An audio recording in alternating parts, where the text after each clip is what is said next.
All right. Found it. What's up, Mike? Ross? Yeah, he was scoring quite a bit early. I don't watch games or anything. I just looked just now, as a matter of fact. He's got 29 points but 13 assists.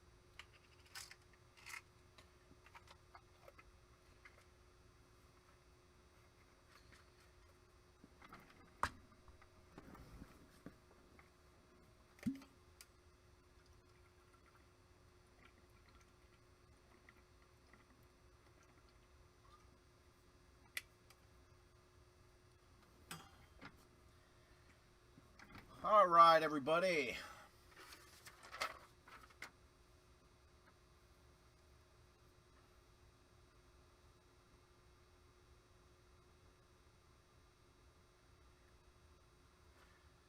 We're live for 2020 Topps Heritage High numbers. What's up, Mike Vigil? This is a random rotating teams. Same hit list prizes as we had in the Pick Your Team. The top hit list random prize will be a sealed box of 2020 Topps Heritage Minor League. That's the orange hobby box. 2 hits, 1 guaranteed autograph in there. Great checklist as well. And then we'll give away a second hitless prize, which is $10 break credit. 101 jackpot eligible, of course. It's over 200 bucks, free shipping, and this is for a full 12-box case. And the format is very simple.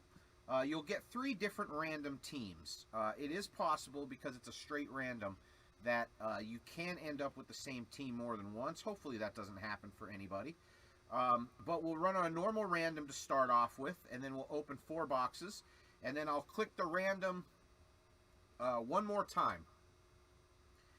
Just the teams. We'll click the random one more time, and then we'll match them back up. Those will be your teams for the second 4 boxes. And then we'll do the same exact thing for the last 4. We'll random that list one more time and match up all of the names, all right? But that's what we'll do. Very, very simple. Let's go ahead and get started. So yesterday's break started out a little slow as far as getting the stuff ripped open and everything, but then we got in a little conversation, and the rest of the break seemed to kind of go a little quicker. Just loading this in the printer. We'll bust open this case, we'll run the randoms, and we'll be good to go.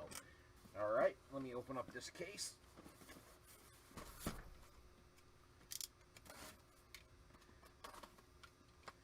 We hit a beautiful $400 card in the very first box last night.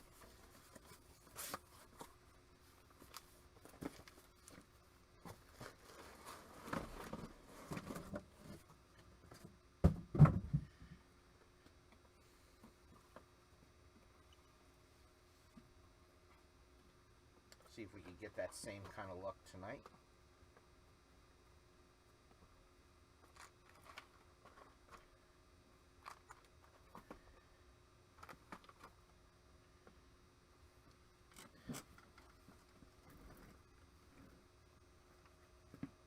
Yeah, Bowman triple, the Bowman triple tier teams filled in about 30 seconds. So we will do that right after this. 2.5 minutes. So that was a 2.5 minute sellout. Like I said, some stuff sells out almost immediately. Other stuff takes a couple days. You never do know how anything is going to play out. So Michael Flores, it was a Luis Robert rookie error. Didn't have the team name on top. I knew it was a good card. I think Mike Vigil might have looked it up almost immediately and said it was a $400 card. All right, I got my glasses on. If the picture looks a little on the dim side, there's some nasty glare on these cards, so I have the overhead light out. But overall, it seems to be pretty good. But that's why it's just a smidge on the dim side. But it's overall, it's much better that way. Let me just make sure I have everything situated here so that once we start, we can keep rolling. Looks like we're good. We'll probably get through the first 4 boxes. We'll see we'll see. I probably have to get another box on the side. All right, here we go. As always, 12-sided die for our team names. Other 2 dice combined for our member names. Here we go. Again, we're only going to run the random for the names the first time. After the first 4 boxes, I will click the random button one more time on the list. For the teams, we'll replace those teams, and those will be your teams. For the second, we'll do the same thing for the third 101 jackpot. It's $218. Alrighty, here we go. All right, we got a 5 and a 10, a 5 and a 10. So a 5 on the team names and a 10 on the member names. Let me jump on over, make sure our random lists are ready to go. They are. Pretty sure I'm all set up pretty good here. All right, there we go. There's our names.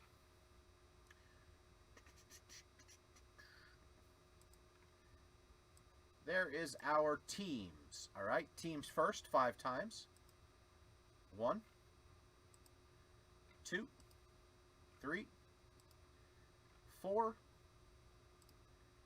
and 5. We got the Phillies on the top, Braves on the bottom.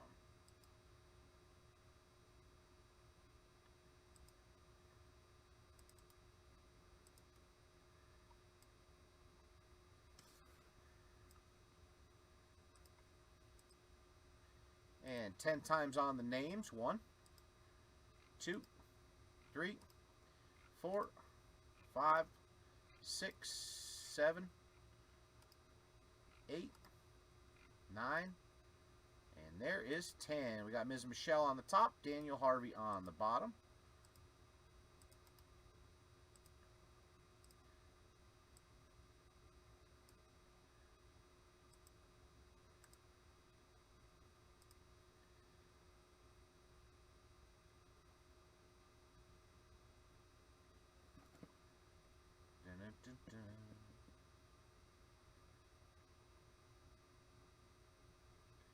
Alright, so because of this format, I can't alphabetize this list.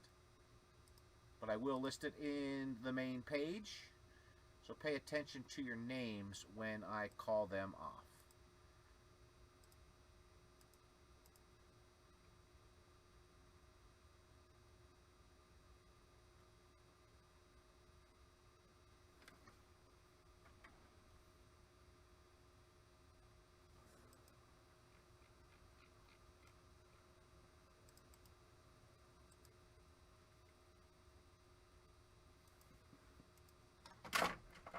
Oops, sorry about that.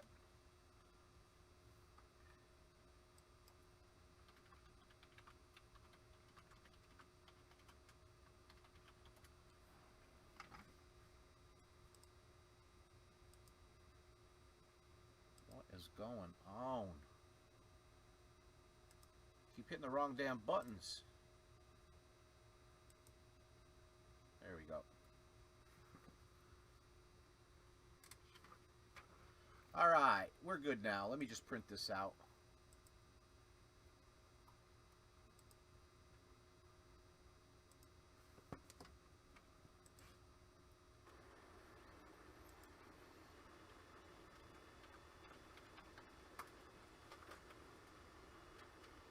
Alright, now the random's up and ready to go.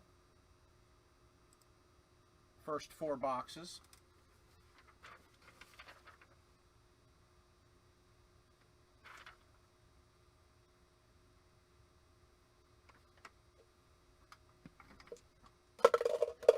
Alright, let's, I've got 2 stacks of 6 here.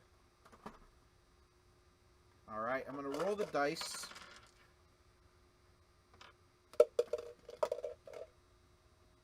As you can see, there's my stacks, alright? So this will be 1, 2, 3, 4, 5, 6, all the way up. This will be 7, 8, 9, 10, 11, and 12.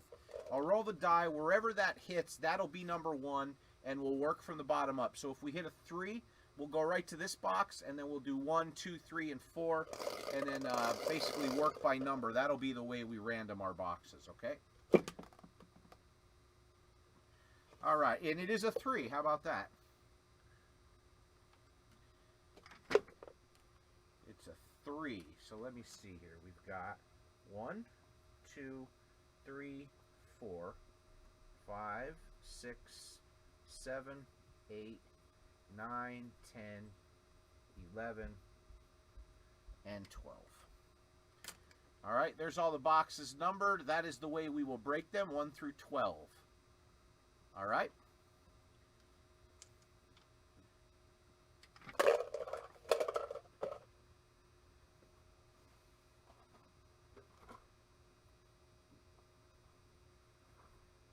Well, we don't necessarily have to break them that way. I'm going to do 4 because that was on top. So 4, 3, 2, and 1 is in our first series. All right, here we go. First series team names. We've got Michelle Hooker Phillies, Jay Pendred Giants, Josh Corcoran Mariners, Joe Riccio Rangers, Jay Pendred Reds, Woody Hartman Padres, Woody with the Red Sox. Andrew Moore Brewers, Mike Vigil Pirates, Ronnie Norman Dodgers, Mike Flores with the Royals, Ross Wayman Twins, Brian Trappier Yankees, Don Lipicki with the Indians, Brendan Grape Blue Jays, Ross Wayman Marlins, Sam Harris Diamondbacks, Woody Hartman Cubs, Zach Corcoran with the White Sox, Sam Harris Mets, Mike Hetrick Nationals, Kent Rundles Oakland, Nate Reese with the Cardinals, Andrew Moore with the Rays, Mike Hetrick Tigers, Dennis Brennan Orioles, Joel White with the Rockies, Steven Samarai with the Angels, Michelle Hooker Astros, and Keith Harvey on the bottom with the Braves. All right, so boxes 1, 2, 3, and 4 will be in play in tier number 1. Here we go. Let me see. I need to move some stuff around here. I just don't have any room.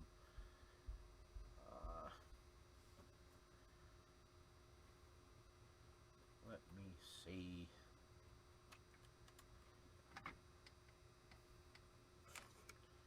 Really a pain in the balls. I want to try to keep everything on camera. As always, I'm not sure if that's going to work out. Let me get my 4 boxes out of the way here. All right, so 1, 2, 3, 4, 5, 6, 7, and 8. Those are the last 4 there.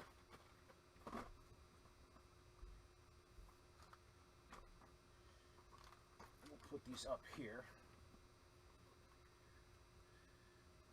All right, so there's all the boxes.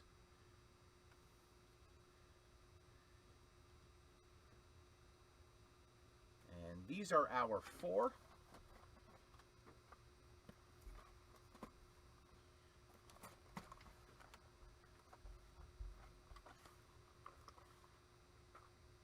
You can see that little piece of the box right there, so it is on the camera. Oh, you can see it actually on this part of the camera here. So that's even better right there. All right, there's our boxes. Should probably have a little more room on this desk once I get the second computer off of it. All right, here we go.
Some of these cards are pretty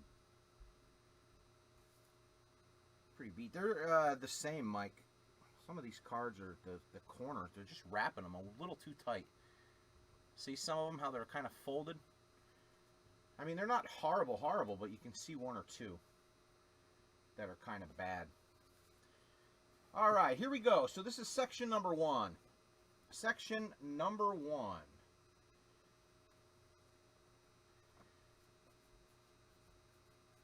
Good luck, everybody. Now and then Acuna. Brendan McKay.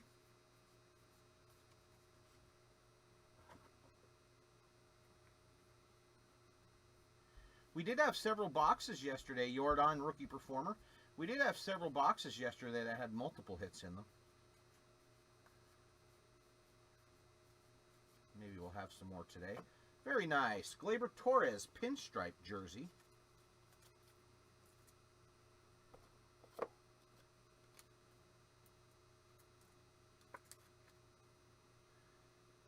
For the Yankees, Brian Trappier.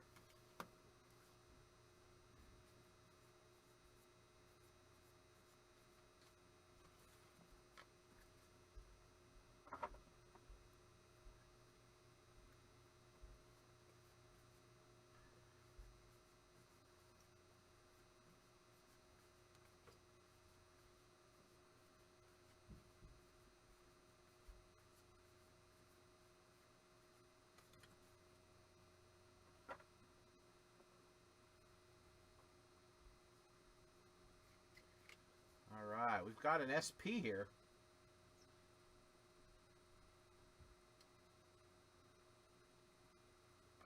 Let's go through these here quick, since they're in my hand. DeGrom Award winner.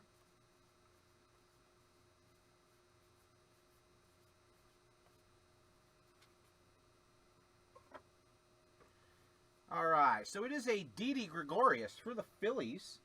They're not in alphabetical order, so I got to find the damn things. That's Michelle Hooker. Very nice. That is a yellow back, and I believe it's a French. It is. I believe it's French edition. They're usually pretty tough to pull.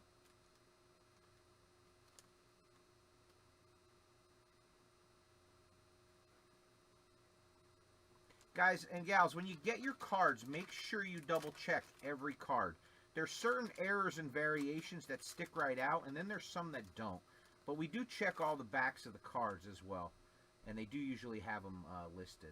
So white borders are 1 in 168 packs. Flip stock 1677. That's a tough one to find. Short prints are 1 in 3. White borders 1 in 168. Flip stocks. French text 1 in 266 packs. So that's what this is, a French. I don't think French. Yeah, all French are gold backs, I believe. I don't believe it's there's a French reverse. Yeah, I know it was French text, Dan or Keith. I was just wondering if if there were two variations of it, if there was a French text back, but I know in most years it was just the yellow back. As a matter of fact, give me 1 second. Let me check the backs. I went through 25,000 cards last night after the breaks, going through junk boxes. And look at that. There's another big one in there that we missed. So that's why we got to check the backs. I'm very glad that Topps decided to start tagging the backs of the variations.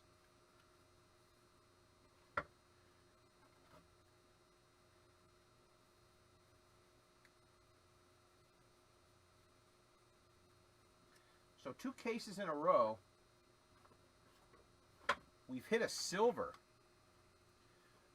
Team name is in silver. That's Shogo Akiyama. That's going to be a pretty good card, I believe. That goes to Jay Pendred.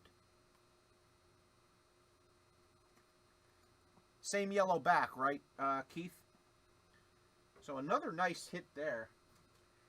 What are the silvers? Silvers have to be pretty. I remember last year the PD The silver team name is even more rare than the French. It's 1 in 302 packs. So it's just about 1 per case. Just about 1 per case, but not a guarantee. So not a bad start. Let's continue. You can see those white specks? Those are a couple of the cards that have those rounded corners. Solarte, Shane Bieber.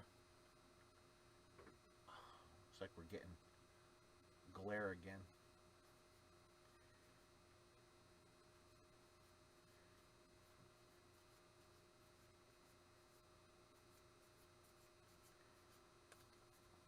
But there's some other variations. I'm sure that they're tagged on the back.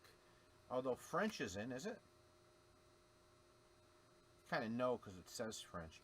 I wonder if the missing signature variations, Cody B, are tagged. I can tell you right now, I'm going to miss that variation because I'm looking up in this part of the card as I'm going.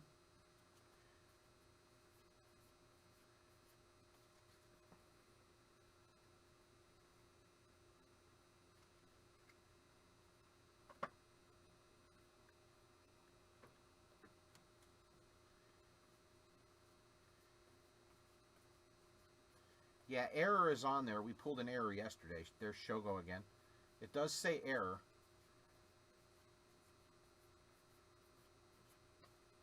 It might say error for that too.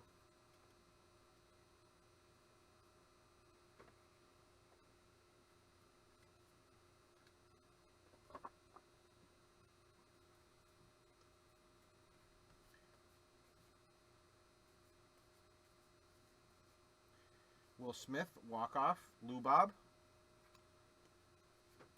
We got 1 Lubob in every box last night. All right, here's the end of box 1. Ernie Banks. Last card, Edwin Rios, Chrome. Dodgers, that'll be the $9.99. $5.91 of $9.99.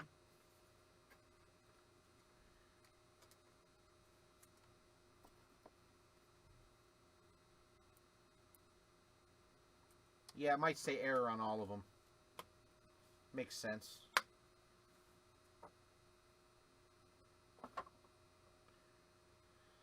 All right, where is box number? Here's box 2.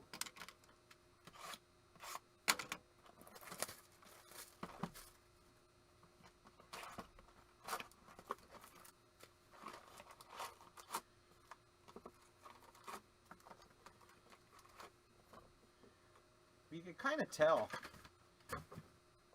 that the packs are going to be tight. Look at how nice and square they are. There's not much room there for anything to move.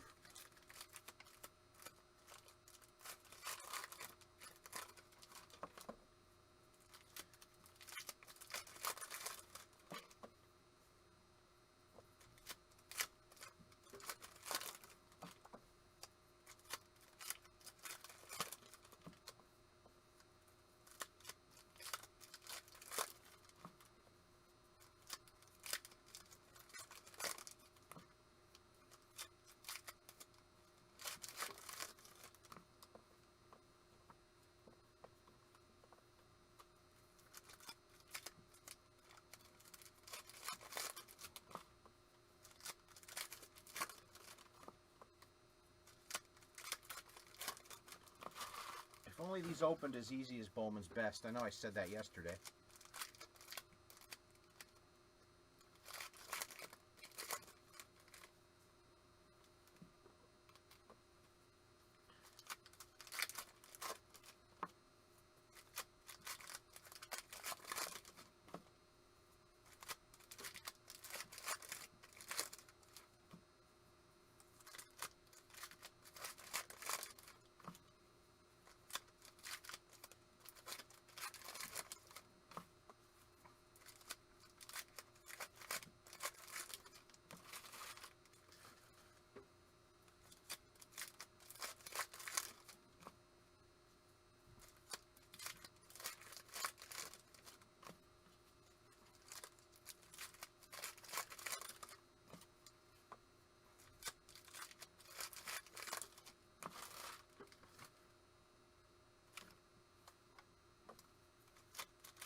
right, box number 2, guys.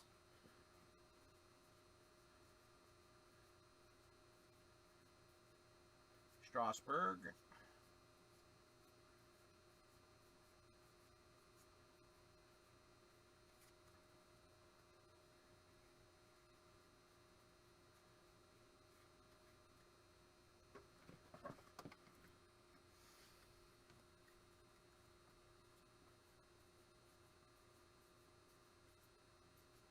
That caught my eye. I thought it was a red ink auto.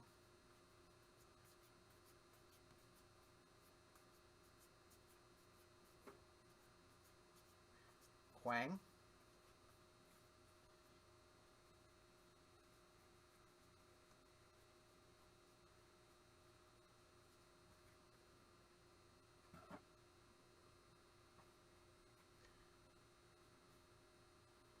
All right, there's 2 hits in this box.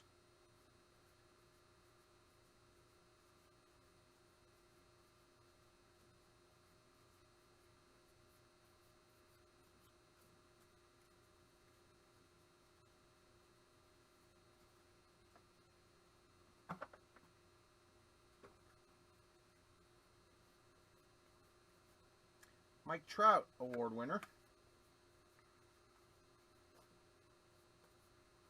Aaron Hicks Web Gem.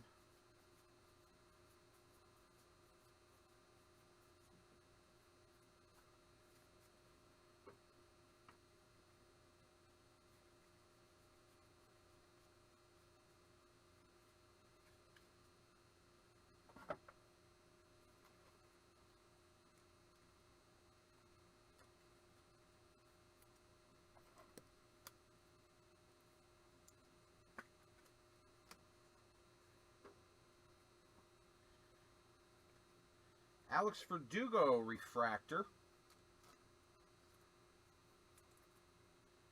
117 of 571 for the Red Sox. Woody.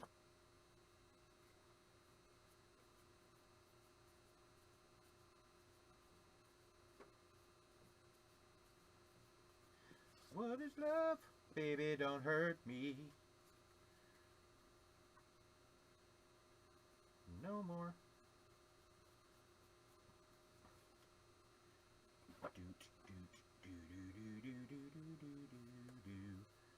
White border, Luis Cessa. These are numbered to 50, and these do count as, they're not numbered, I'm sorry, but they are print run to 50. These do count as hits this year.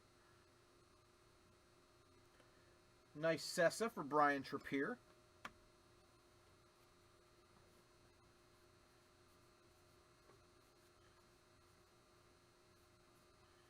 Lou Bob number 2.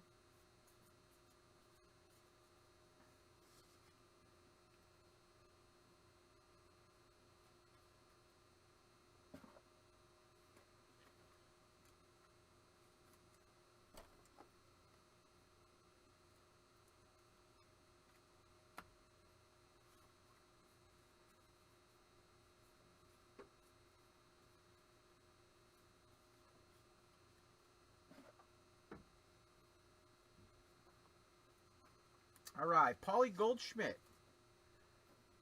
Jersey for the Cardinals. That's Nate Reese.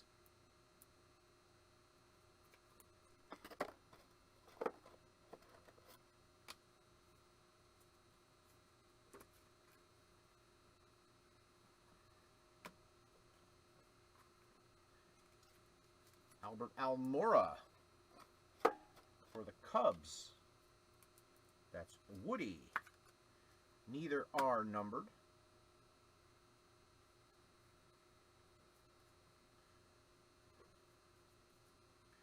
Bo Bichette. Shun.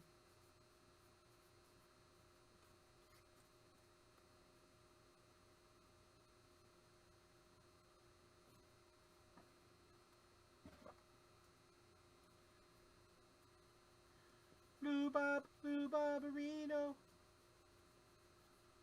Kyle Lewis.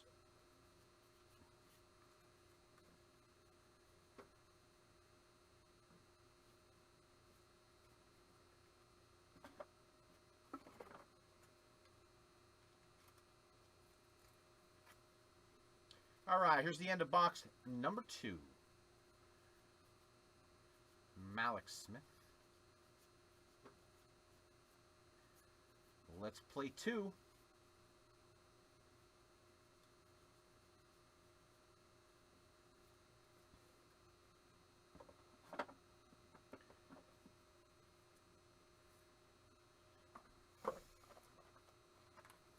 All right, that's box number 1 coming up.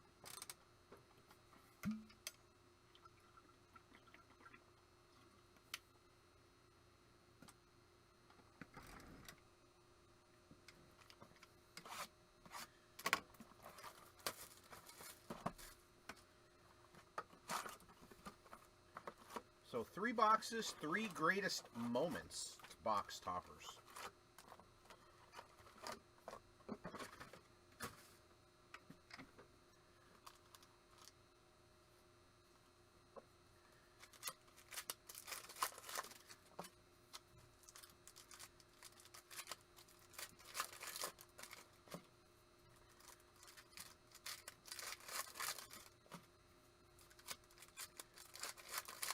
Man, if my arthritis medication takes the inflammation out of my middle finger first, I would be so grateful.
All right, good luck, everybody. Box number 3.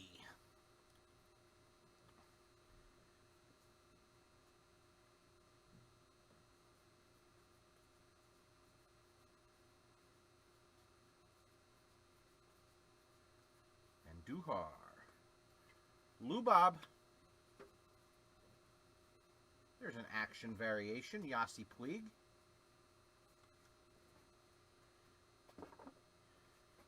Puig, Indians, action. Don Lipicki. It's got a little damage on the bottom of the card, unfortunately. There's a little nick in it.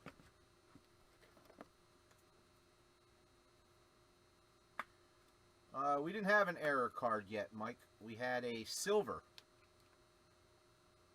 Error yesterday was Luis Robert. We had a silver Shogo Akiyama and a French version Didi Gregorius for the Phillies. So those were the two variation hits so far. Oh, and we had a white border Luis Cessa for the Yankees. Rocco Baldelli.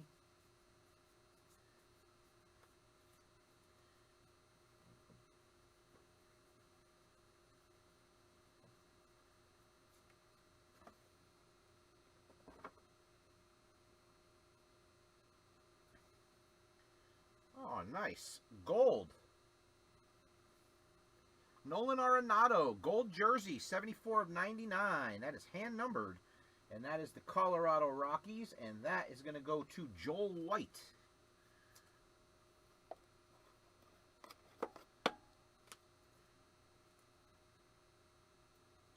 Not yet, but we are only in our third box, so you never do know.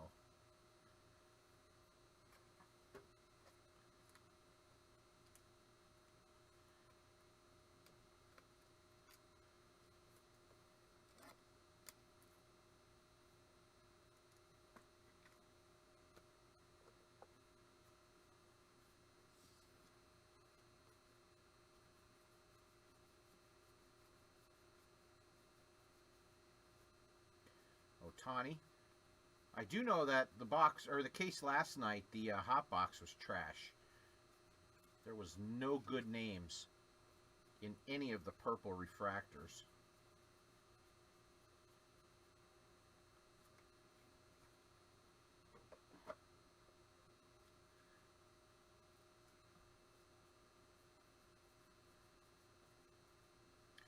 Verlander.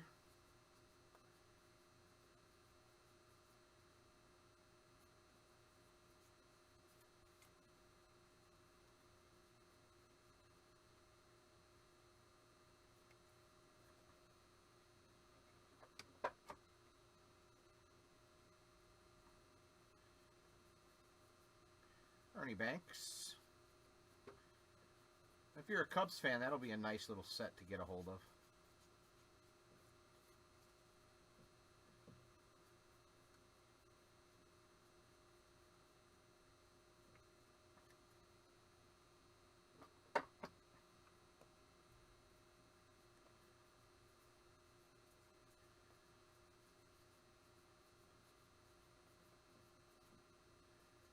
Couple damaged cards in here. Nico.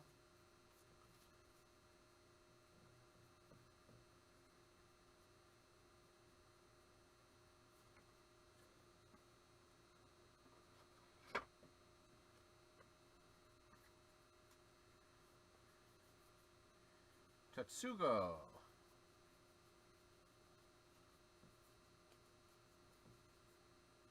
Alvarez.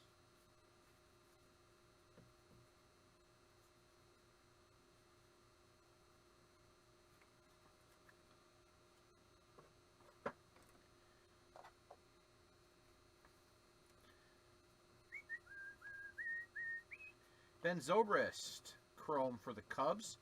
That'll be numbered to 999. Max Muncy.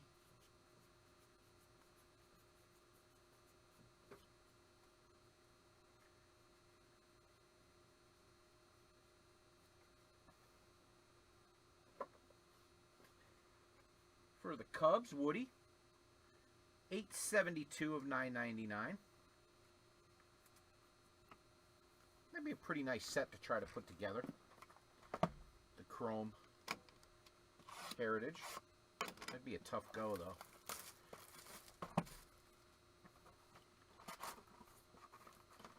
And top super.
This case is from the same run of yesterday's case. They're from a direct Topps account. 4 cases come in. I mean, all technically they're direct Topps accounts since Topps sends them to whoever. But these go directly to a card shop on a card, a brick and mortar account. There's no guarantee that they get better cards, but I do sometimes think that in some of this base heavy type stuff that they get the first products off the line. I could be wrong, but a lot of times it does seem like we get pretty decent stuff out of the cases I get from this guy. Even better so than the stuff I get from my own distributor. Could be coincidence, could just be always looking for an avenue. All right, here we go. Box number 4. We do run the random right after this for tier number 2.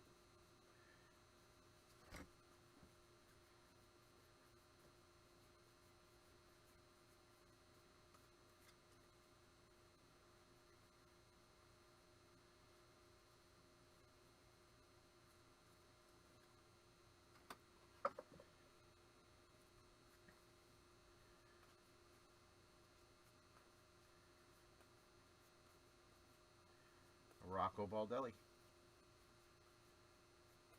And Duhar. And there's Lubob number 4. 1 per box has been pretty good.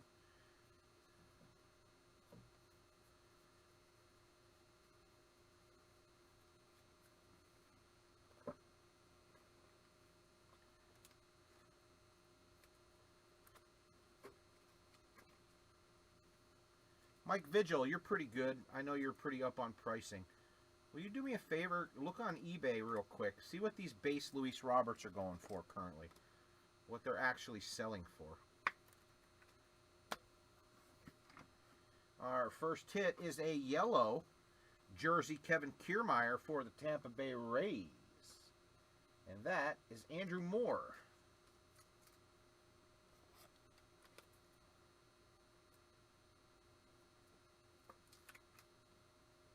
Not numbered. It does look like there's 2 hits in this box as well. Ernie Banks again.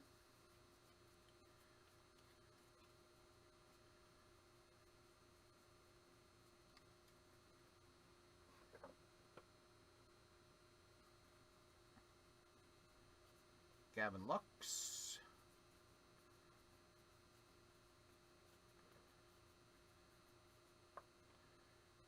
Mike Schilt with the fumble.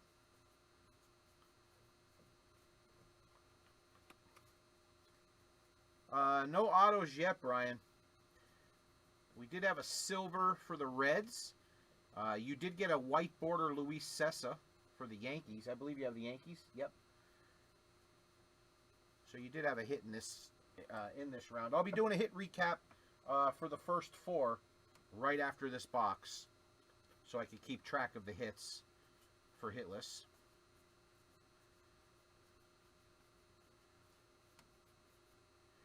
Tim Anderson. Oh, nice. See, that's what I thought. There's a Lou Bob rookie performer. I think I was $135 on the full case pick your team. 135. And there was 1 per box. There was 12 plus 2 of the rookie performers.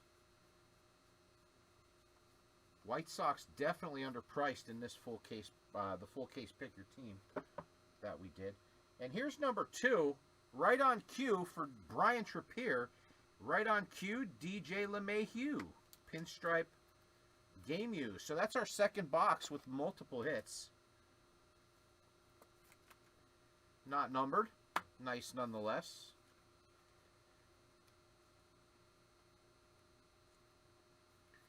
Not really looking like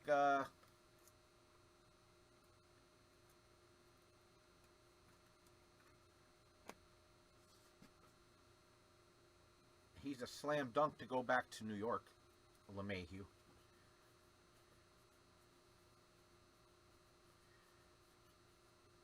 Pete Alonso. So all you guys and gals that are watching, I've got a ton of memorabilia type stuff here. Football, like mini helmets, autographed mini helmets, signed jerseys, signed baseballs. Is that anything that interests anybody? You want to do like a draft Guaranteed hit draft.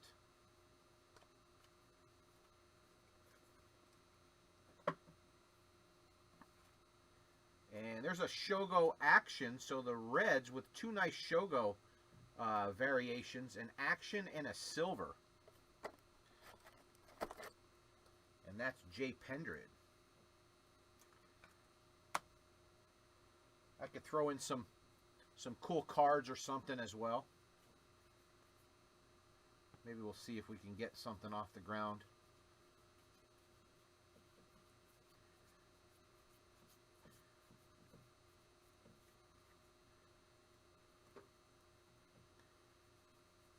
Yeah, I like the interactive stuff too, Michelle. The box wars I like. I definitely like the drafts.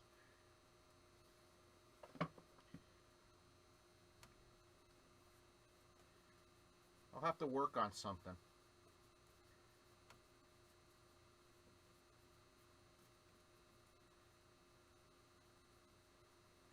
All right, everybody, that's box number 4. Let's bust open these box toppers quick. I'll do a quick hit recap, and then we'll move on.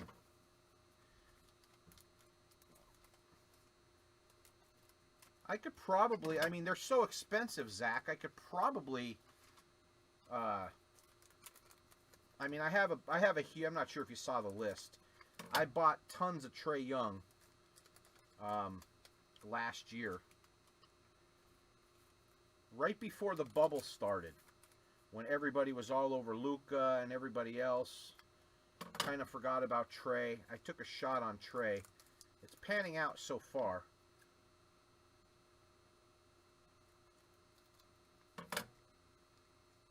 But I wouldn't be against putting a Trae PSA 10 base in there.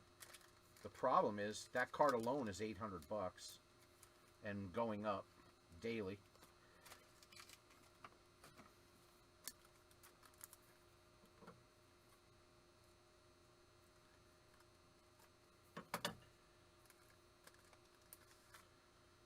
All right.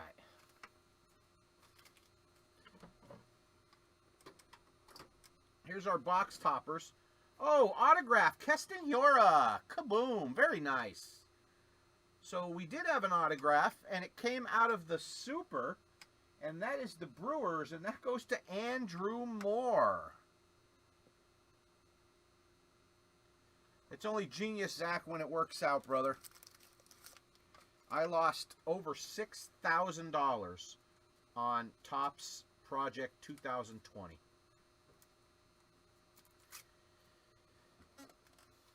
So any of the financial gain that I kind of get back on this Trae Young when I'm done with them is kind of a wash.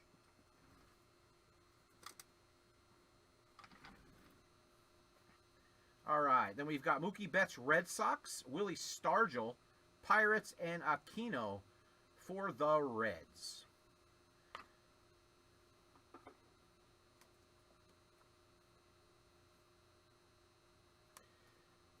I don't think I have any. I think I'm out of top loaders for these box toppers. I do have the big ones for the Supers though.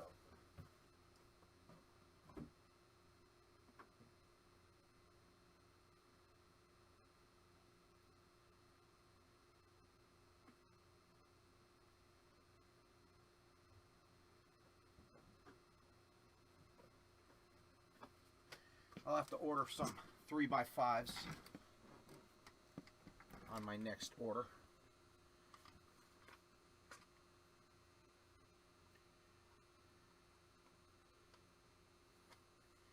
I don't know, Brian. It depends on how early you got in. I mean, he only needs to come out next year and have a couple really good games in a row. And the market, you see how quickly it fluctuates. Me personally, with Trubisky, I would probably I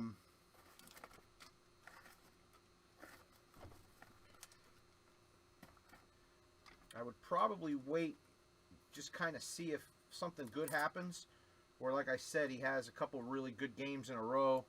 His stuff starts going up, and you can kind of get out of it real quick. Look at Baker Mayfield.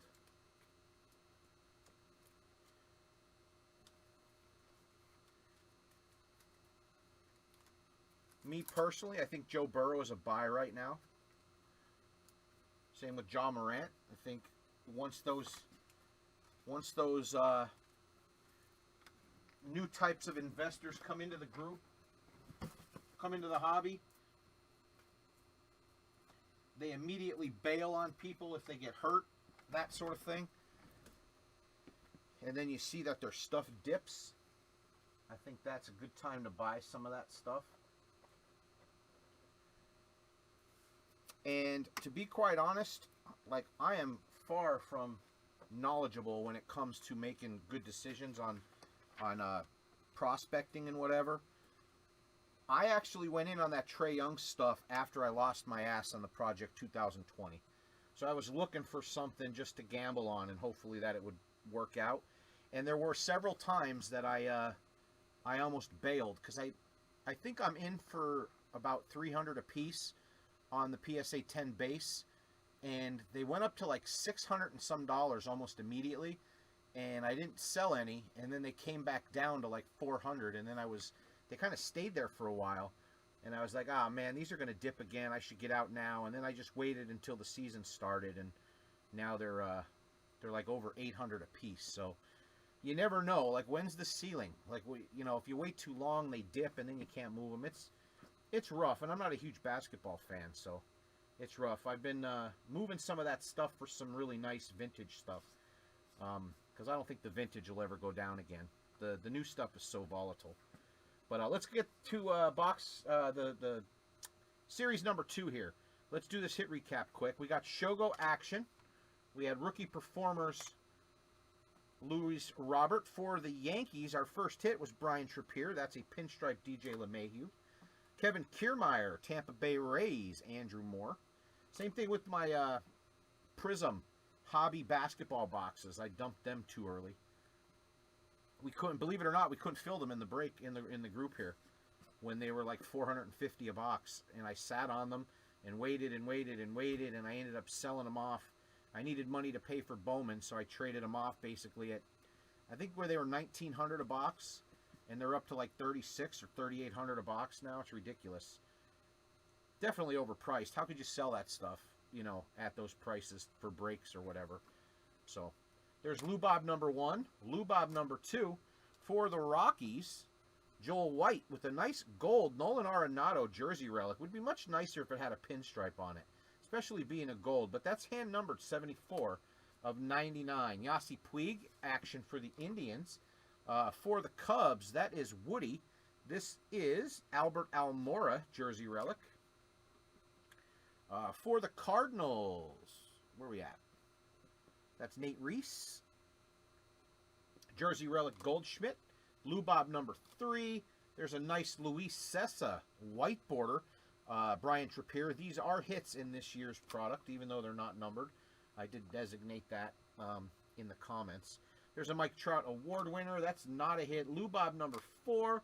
Nice hit here for the Reds as well. This is Shogo Akiyama, and that is a silver. Now, silvers are 1 in what, 260 some packs. Those are really, really tough pulls. About 1 a case, but they don't usually pop out that much. But that does not count as a hit. And then we had a Didi for the Phillies, and that's a yellow back French edition. Also a tough pull for the Phillies and Michelle Hooker. And then we had Glaber, nice pinstripe for the Yankees, and Brian Trippier. All right, so that is Series 1. Well, Block 1, I should say. Let me get all these together so that they get sorted properly.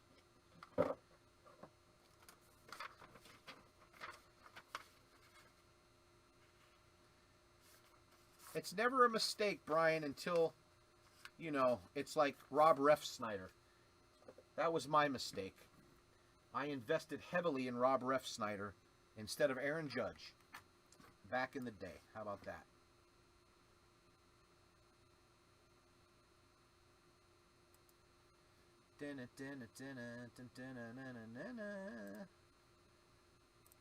All right, let me get this all situated here.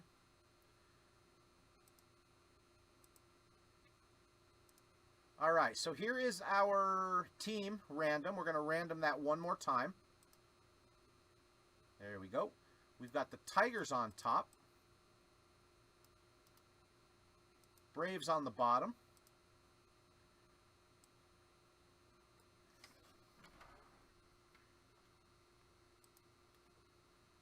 And repost. There we go.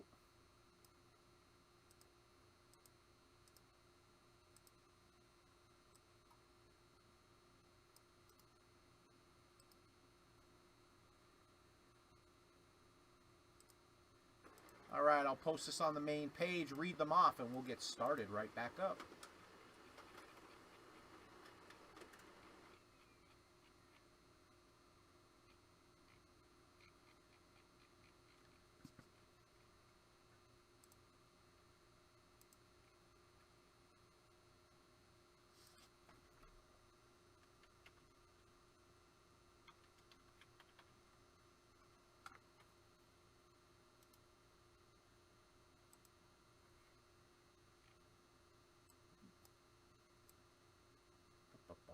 One second, it did not save the names and the teams together.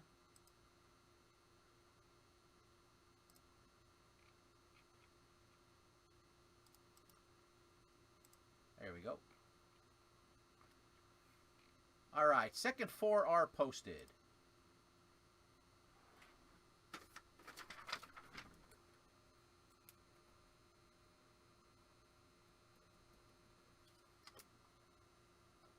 All right, block number 2. All right, here we go. We got Michelle Hooker Tigers, Jay Pendred Twins, Josh Corcoran Orioles, Joe Riccio with the Brewers, Jay Pendred Astros, Woody with the Rockies and the Marlins, Andrew Moore Padres, Mike Vigil with the Blue Jays, Ronnie Norman Reds, Mike Flores A's, Ross Wayman with the Giants, Ryan Trappier with the Cardinals, Don Lipicki Phillies, Brendan Grape Mariners, Ross Wayman Diamondbacks, Sam Harris with the Indians, Woody Hartman Cubs, Zach Corcoran White Sox, Sam Harris with the Rays, Mike Hetrick Pirates, Kent Rundles Angels, Nate Reese with the Yankees, Andrew Moore Dodgers, Michael Hetrick Mets, Dennis Brennan Rangers, Joel White with the Red Sox, Steven Samurai Royals, Michelle Hooker with the Nationals, and Dan Keith Harvey with the Braves on the bottom.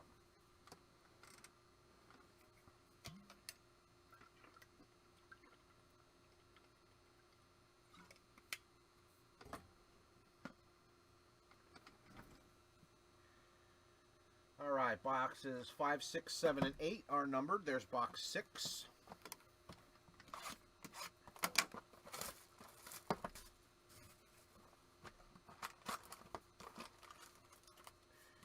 Another greatest moments.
Zach Corcoran.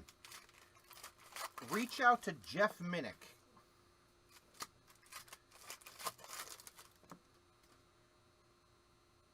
That Goldie's already been shipped. I'm not sure if you got it or not yet.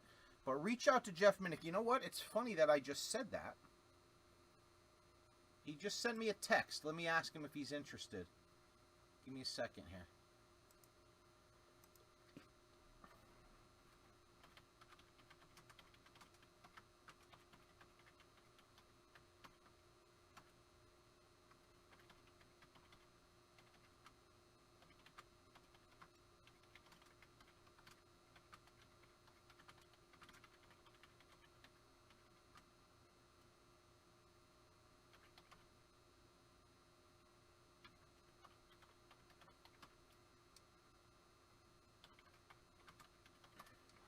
All right, buddy. Yeah, Jeff Minnick is actually one of my bowling customers that I met years ago when I was working in Albuquerque. He's in Texas, and we kind of kept in. Turns out he's a big card guy, too. But he's a big Cardinals fan. He actually reached out to me after I pulled that because it wasn't a pick your team, you know, type thing. But I told him to reach out to you, Zach, if he's interested in it, okay? All right, here we go. Block number 2, box 1. So technically this is box number 5 of the break. We are due for an autograph. Petey.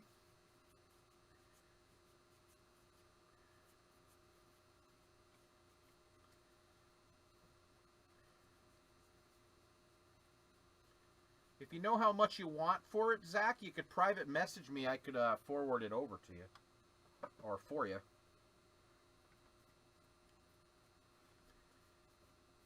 He may even have some stuff, like cheap stuff for my eBay store that he may want to trade me, and I just play the middleman.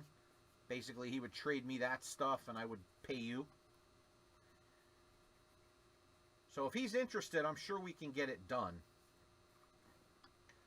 I'm just not sure how much of a private collector he is. Justin Smoke, Brewers doing well. Even though it's a different person this time. 97 of 571 for the Brew Crew, and that is Joe Riccio this time around.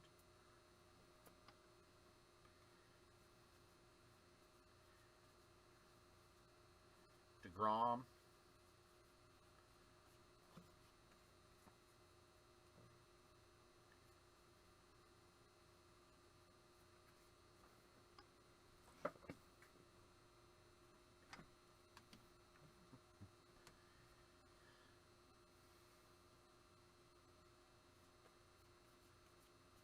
Jordan.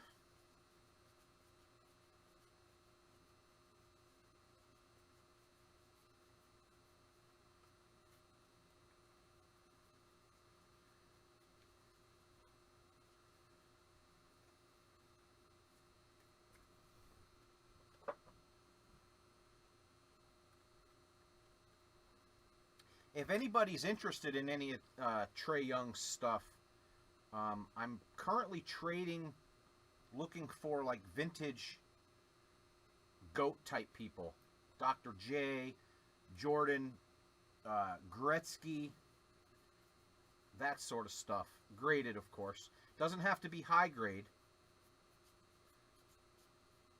Nico, if anybody has anything like that.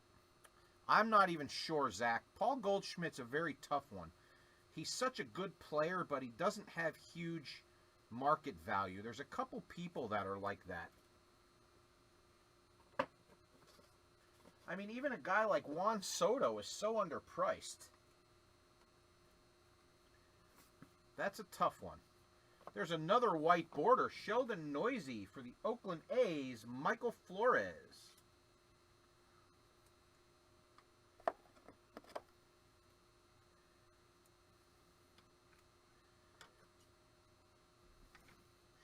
You'd probably be surprised it's not as high as you would think, Zach.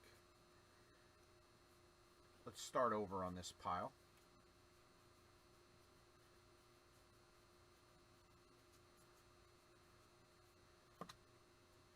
That is Jeff McNeil, game used jersey for the Mets. Michael Hetrick.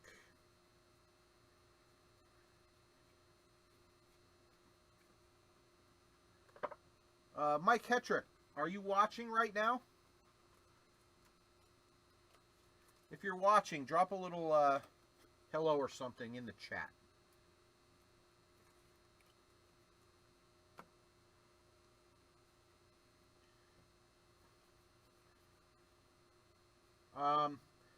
Mike, drop your eBay link in the chat here. Mike's got a really nice Spencer Torkelson lot. I think he said he was selling on eBay currently. So although I don't allow like links and stuff like that on our actual page, when we're live here, you can try to make some deals all you want in the chat. If you want to drop your eBay links or your eBay store links, anything like that in the chat. Of course, don't promote it somebody else's break group. You know, the norm. But if you guys have eBay auctions or anything going off, or eBay stores, anything of that nature, even if you're just trying to move some cards, like Zach has that 101 Paulie Goldschmidt, feel free. Use the video chat and share away on that stuff. Max Muncy.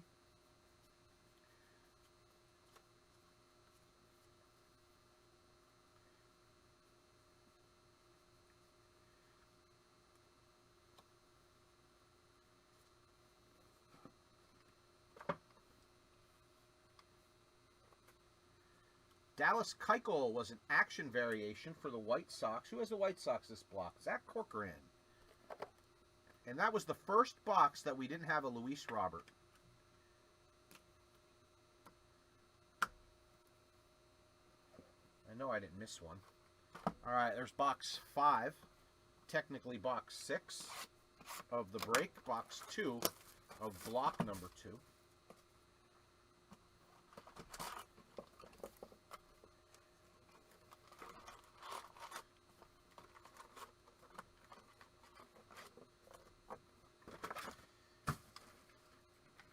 So any of you guys and gals that are actually watching this video live right now, or even if you're watching on a replay, you don't even have to ask me. If you have an eBay store or auctions that might be going off, you want to share your eBay link, or if you're trying to sell something or trade something, you're more than welcome to do it in our live chat here while we're live. You can even do it after we're done, as long as you just drop it in the comments of the videos.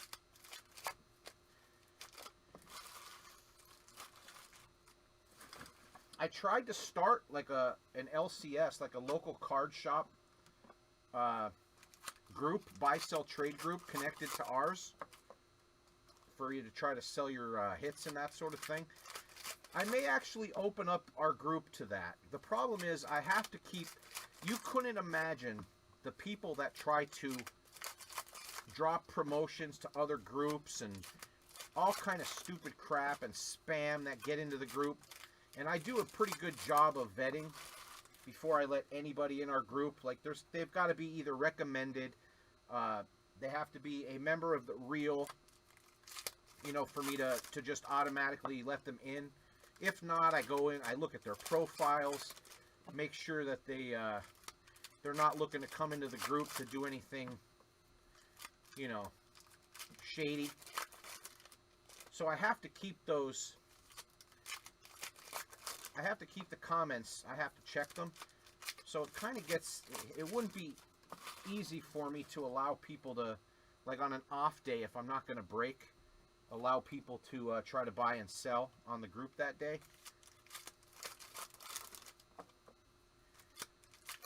Always open to suggestions. Maybe we'll try to get the buy sell trade group going again.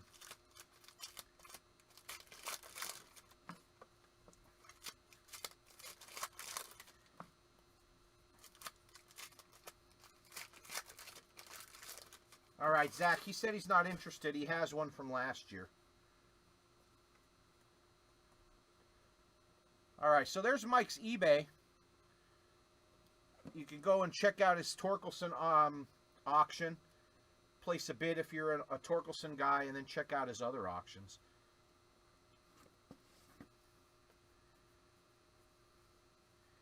And I do consignments too. I do consignments. It's 20% of the total sale, minus fees and whatever. So if you get a big hit and you want it put on eBay immediately, you can just reach out to me. I mean, 20% is a little on the high side, but it gets a little time consuming, that sort of thing. But if I do consignment for you, I have 1,000 email addresses of, you know, our members and other people, anybody that I've ever sold to on eBay. I have them in there. I send the auctions out, that sort of thing. So that's kind of an option for you as well. To be honest, I don't love doing it. I don't mind doing it. It's time consuming. So I stopped really promoting it because most of the guys that were sending me stuff, there's Lou Bob. It was like a lot of really cheap stuff and stuff that wouldn't really sell. And what ended up happening was it was eating up my listings and basically just wasting time trying to put up stuff that won't sell. So if you have some decent stuff though, and you guys know me by now, I'm not a crook, so if you have something really, really good, 20% is probably a little high. If something sells for a couple $100, something like that, I'm happy just taking a little profit and that sort of thing. When I do a big consignments though, if I do big consignments with tons of cards that are time consuming, then I do take the full 20%. But I don't lie to anybody, and you know, it is what it is. If anybody needs that done for them. Jose Rodriguez, Angels, Chrome. I do that. Oh, there you go, Zach. Jeff is on now, reaching out to you. So maybe he changed his mind.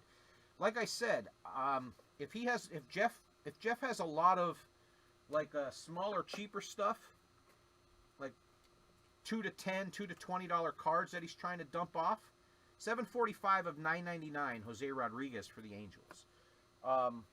He may be able to make a deal where he sends that stuff to me, and then I pay you whatever you guys agree on. So I can do that if you need some help.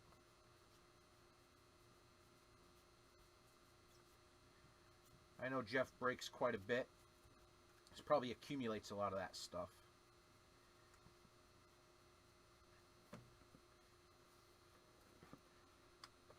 Alright, looks like we have 2 hits in this box as well, but we haven't pulled an autograph out of a box yet other than the box topper. And I don't really count those because I don't believe that those should be counted in the same run as what the actual packs are. But that's a Rafi Devers for the Boston Red Sox. He's going to have a good year this year, I feel. Joel White.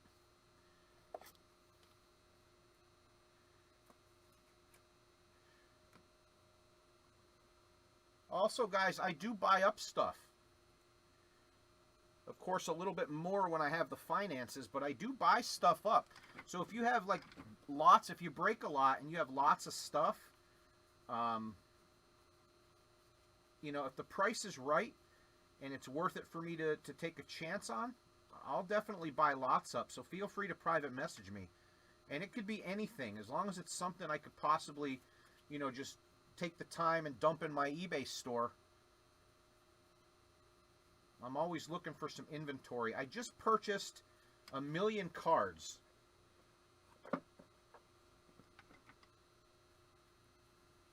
So I'm going to have to get through all that stuff too. I just keep buying myself work is what it comes down to. Anthony Rizzo jersey for the Cubs.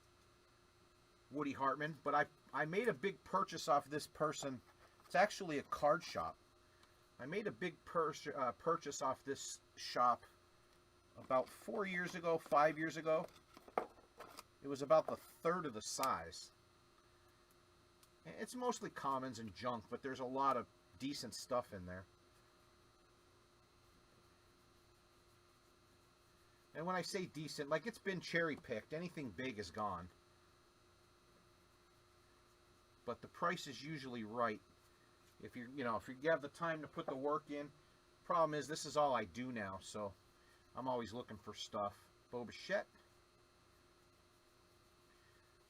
And now that eBay has changed their fees, award winners, I found this out yesterday. So if anybody's on the group and they're watching, that wasn't on yesterday, I found out that eBay,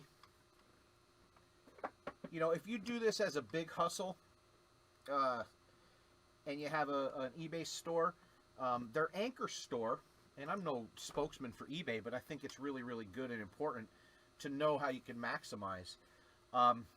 This is box number 8.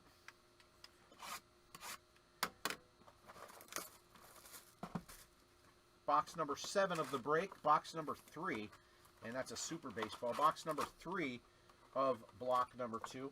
So anyway, I was saying that there's a lot of really, really good stuff that's changing on eBay. Just as I was getting ready to call it quits, just because I was getting fed up with all the bullshit that goes with eBay, they've got some really, really good changes coming if you didn't know this month. And one of the things is that they're going to be offering a new tracked shipping that's less than $1 for cards that are $20 and less. I've heard rumors that they're going to be 75 cents, but I also heard that it's anywhere between 50 cents and 99 cents. So that's actually really big, that's going to be tracked shipping for that price. But it's only for cards $20 and below, and it's going to be, you're going to have to buy the postage through eBay, which isn't a problem. That's number 1. That's going to be big for being able to sell $2 and $3 cards now, and not have the scammers tell you that they never got them when they get them in the plain white envelopes. The second thing that they're going to be doing is they're going to be changing the date, the amount of days that are going to be eligible for returns. So, for instance, I really do value my integrity, and if you were listening earlier, I said I lost over $6,000 on Project 2020 because I really bought into the hype, and I paid over $200 a piece for a lot of the early Mike Trouts that weren't early enough, thinking they were going to $500 a piece and everything else. Well, they tanked and they crashed almost immediately. And what was happening was everybody was sending them back and getting refunds, and the sellers that thought they were making bank ended up getting screwed because eBay forced the returns. Well, I didn't do that. I kept the cards. Hindsight, I probably should have taken advantage of the return policy, even though it's kind of shitty. You're not breaking any rules. But I didn't, because, like I said, I would be pissed if anybody did that to me. So I took that big L. Well, what they're going to be doing now is I believe they're going to change the return threshold to 7 days. So after 7 days, you will no longer be able to get refunds or send back your returns on sports cards. So that's a big, big thing. And there's another error. And it does say, it doesn't say error. Missing signature. Yoshi Tatsugo, another good card. That's the Tampa Bay Rays. That's going to Sam Harris. This is a missing signature error, and you can see it just says missing signature. So a really cool card. This is one in like 300 and some packs. So there's our error. So we did get an error in this case. So it's been a little light for autographs, but overall we've been getting some good cards.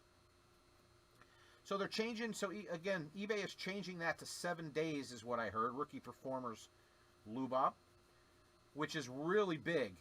Especially if you sell like I was having conversation about Trae Young earlier as well. Corey Dickerson, Marlins Mini, that's going to be numbered to 100. let's say you paid $1,000 for a PSA 10 John Morant, and he hurts his ankle. He's out for a month, whatever. People panic and start dumping his stuff. Corey Dickerson, Marlins. Brendan Grape, that is 59 of 100. Not a hit, but these minis aren't that easy to pull either. But let's say he does it 3 weeks after you pay $1,000 for the card, and then they immediately tank. You could just say, screw it, file for a return. The seller could say no, yet eBay will step in and tell you that you have to take it back. They'll take your money, they'll give it back to him when the card arrives, and that sort of crap. So they actually have a designated person in the trading card categories now that are looking into a lot of this stuff and making changes. The biggest thing for me, I believe, Bo Bichette, Rookie Performers, is actually the dollar tracked shipping. That's going to be a game changer because it also will allow you to sell your cards with tracking so that you keep your top rated seller. I'm not sure if anybody's aware of this, but when you send dollar cards, $2 cards out in envelopes without uploading tracking, they hammer your ratings with that, and they start overcharging you commissions. They charge you like 15% until you land back into top rated or whatever it is. Or it's in the middle section. If you're a top rated seller, you get discounts on your commissions. Couple percent. It turns out to be pretty substantial money-wise. Jackie Bradley Jr. jersey relic for the Red Sox. Red Sox is Joel White again. So that's pretty important. And I've been selling about $300 or $400 cards a month, believe it or not. It's a lot of work, but it's a lot of stuff that just sits around, that sits in boxes that you're never going to try to move. You're going to try to sell it in bulk. And the software I use, Chronosio, which I'll be probably dropping some links to that shortly for people, is the most efficient. That Brandon Drury is hacked. It almost looks like it's a true 71 pulled out of a shoebox. It's the most efficient listing software that I've used, and I've looked for tons. So it makes it a little more efficient. But if you have the product and you have the inventory just sitting around your house, getting that eBay store together might be worth your while. So that's another thing, is like the returns, the inability for people to send stuff back with the market fluctuating. And the third thing is, I'm sure a lot of people, there's a award winner Trout, are pissed off about the eBay managed payments and all that stuff, which I don't like it either. Specifically because, like yesterday, I was talking about PayPal micropayments, where they have a special program you could sign up for that's called micropayments, and it's good for products that are $10 and less. They charge you 5% commission plus a nickel, as opposed to 2.6% and 30 cents per transaction. Over $10, it's not really worthwhile. But now what eBay's done was they've taken, like I have an Anchor store where I'm able to list up to 10,000 items. There's Lou Bob. Before they start charging the listing fees. Well, what they did was, if you sign up for, when you change over to managed payments, they've taken that. Now, a lot of people aren't going to have that Anchor store on eBay. It's $300 a month. But if you have a ton of cards, it's worthwhile. But what they did was, now if you have managed payments, if you're signed up for managed payments and you have that, I'm not sure what it is for the lower versions. I just know for what I have. Garrett Stubbs, Astros Chrome, that Anchor store, that's $300. Now your listings went from 10,000 listings a month to 85,000 listings without a listing fee. So that's a huge game changer, because now you can dig out all those 50 cent and dollar and half dollar and well, same thing, but $1, $2 cards, $4.90 of $9.99, and not worry about having them listed for, you know, months and months and months, eating up a nickel every month. And I'll tell you guys what, I'm amazed. Like I said, I've been doing like 300 to 400 cards a month. All dollar cards that you'd never thought would sell. And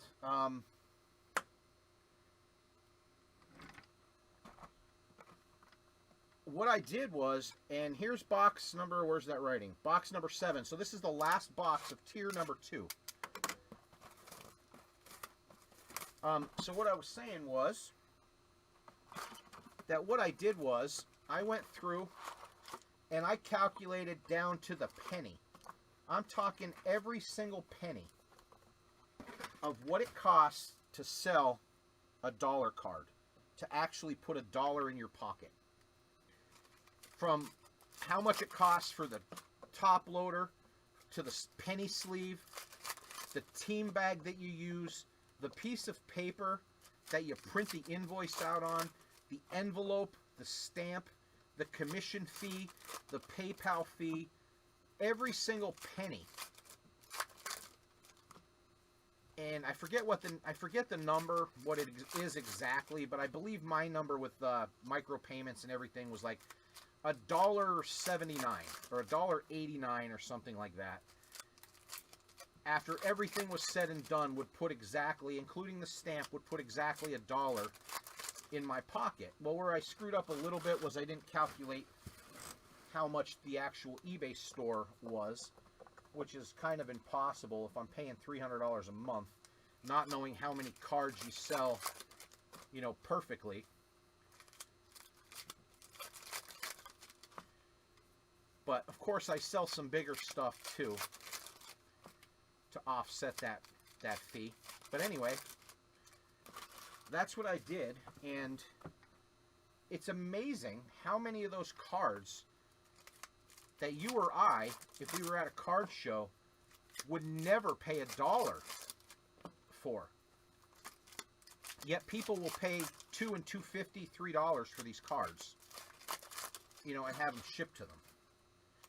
Whether it's stuff for trying to fill sets, they need a specific card, whatever. It's crazy. I can't even imagine.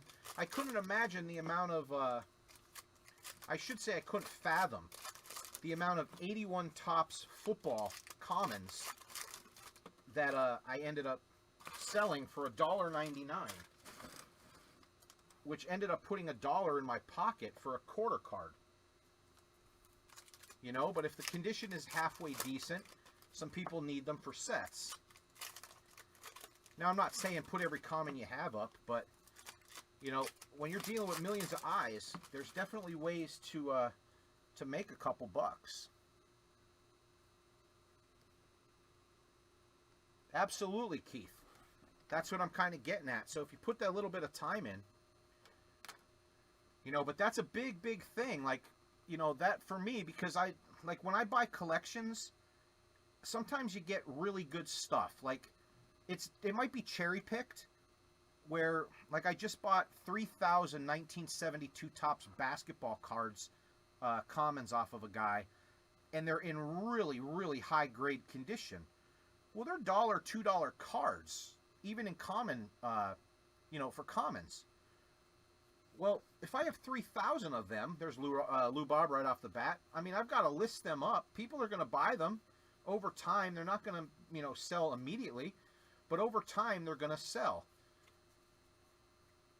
Well, when you only have 10,000 listings, you know, they'll get eaten up really quick when you're listing stuff like that. Like I have tons and tons of vintage commons from the 50s and 60s and 70s that I've accumulated over the years. When I say over the years, I mean like over the last 35 years, because I'm a hoarder. I don't really get rid of much just to get rid of it. You know, well, that stuff's all really hot right now. People are building sets and team collecting and all kind of stuff. I need to get all that stuff listed.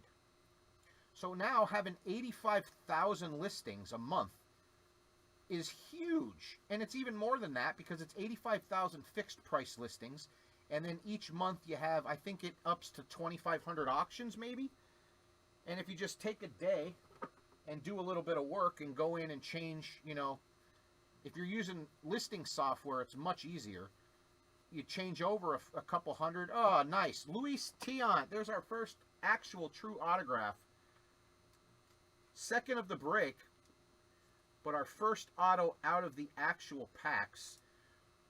Yesterday we pulled a really nice Tony Perez. This one is Luis Tiant for the Twins, and that's Jay Pendred.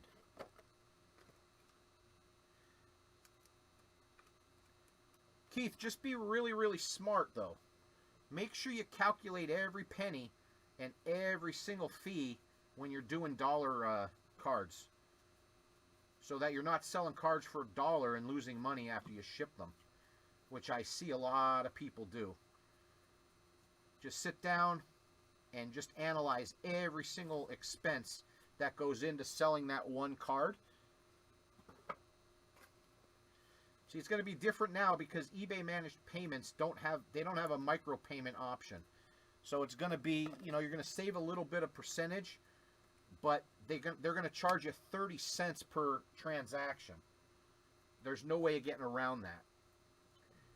So I'm going to have to up the cost of my cards about 80% or 80 cents to cover that 30-cent charge. There's Jordan.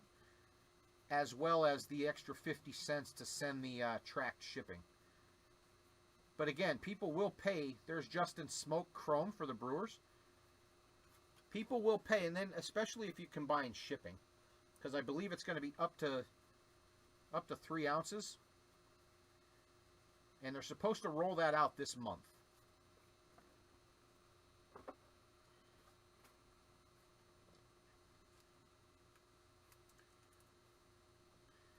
I mean, even some of the junk wax era, like Stars, Hall of Famers, stuff that's a dime a dozen. You're at a yard sale and somebody has a box of junk commons, and you know they're not picked through. It's amazing how many of those Hall of Famers will pull a buck or two, when you could buy the sets for $5 to $8. You know, so if you're looking, you get a nice following in your store. When you're out and you see, you know, junk era complete sets, factory sets, that sort of thing, and they're like less than $10 or $10, $12 even, buy them. Buy them up. You could sell the Hall of Famers and the rookies out of them, make your money back, make profit. But what I found the easiest way to turn those cheap factory sets into a lot of profit is buy them, open them, sort them by teams, and then sell the team sets for $3-4 a piece. Now, there's, you know, back then there's 28 teams, I believe, 26 teams. Multiply that by $4. Now you're going to get $100 for that set. Nice, another big Luis Robert action variation to go with the error we had yesterday. This one's in pretty nice shape too. All the corners are good on it. Maybe a touch out of center, but nice nonetheless. And that's the White Sox, and that's Zach Corcoran. You've been doing pretty good lately, Zach, for sure. So anyway, guys, what I say isn't the gospel, you know what I mean? But it's stuff that's worked for me and supplemented some income, and that's the part of the hobby that I like. Like, I'll trip over a $20 bill to pick up a dollar card. Is that crazy?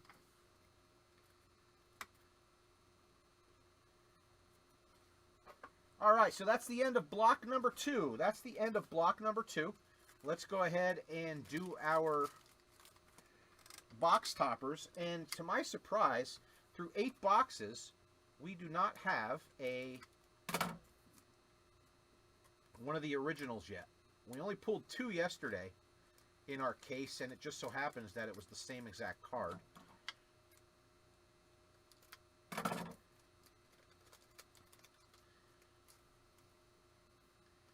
Yep, if you have the time to put in, you could definitely profit off those dollar cards.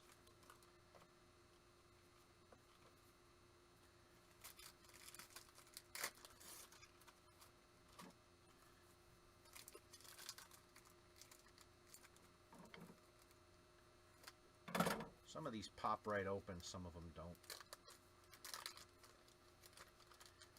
But now's the time.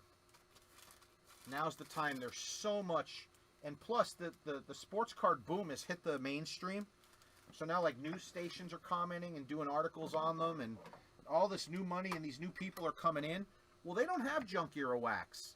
They don't have junk era cards laying around their house. You know, they're still great sets. Even though they're worthless to us, for the most part, they're still great sets. They, you know, sit down and read, and they still have all the information, all the best players. So they're buying that stuff up. That's why you've seen the spike in that stuff. All right, we've got Fergie, Woody Hartman. For the Twins, Jim Cott, Jay Pendred. For the Phillies, Bryce Harper, Don Lipicki. And for the Angels, Anthony Rendon. That is not autographed. And that goes to Kent Rundles. All right, so give me a second here. Let me bag these up. We'll do the hit recap, and we'll move on to block number 3.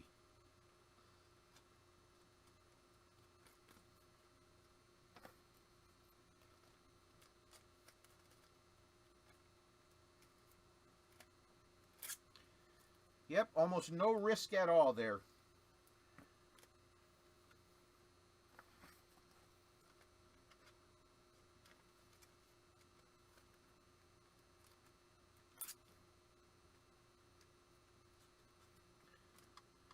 I found for me, Keith, though, for me to sell dollar cards and try to do fire sales and all that stuff in Facebook groups, it's too time consuming.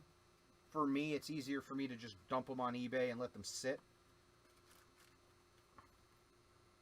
But that's just me. If I had the time and I didn't have all the other stuff going on that I do, I would absolutely do dollar fire sales. 50-cent fire sales in some of the junk era rooms. Without a doubt. You could fund your whole hobby with that. All right, here we go. That's a really nice hit there. That's an action variation, Luis Robert. And that's going to the White Sox. That is not a hit, believe it or not, for Zach Corcoran. Then we have another Lou Bob base for the Twins. Jay Pendred doing well overall. That's a nice Luis Tiant for the Twins. Award winner Trout. Lou Bob base. Then for the Red Sox and Joel White, that is Jackie Bradley Jr. Jersey relic. Also for the Red Sox, Raffy Devers, jersey relic. Rookie performers, Lou Bob. Marlins mini, Corey Dickerson to 100, not a hit. That's an error card, Yoshi Tatsugo for the Tampa Bay Rays. Does not count as a hit, but that's going to Sam Harris. Missing signature. Very nice. Then we have Anthony Rizzo for the Cubs. That's Woody Hartman, jersey relic. Another Lou Bob. Dallas Keuchel, White Sox. That is a action variation. For the Mets, we have Mike Hetrick with the Jeff McNeil jersey relic. And for the A's, that is Michael Flores with the Sheldon Noisy white border.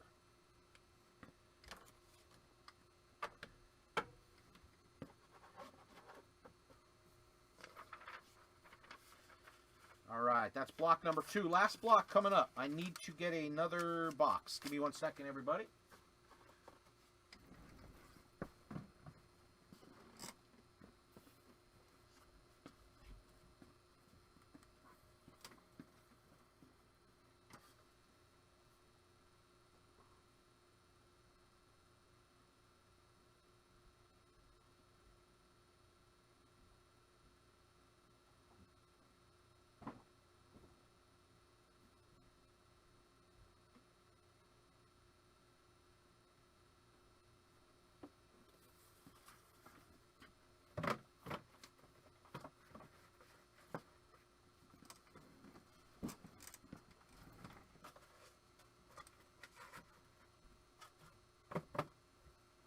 All right, we are on our last block. Let's do that random.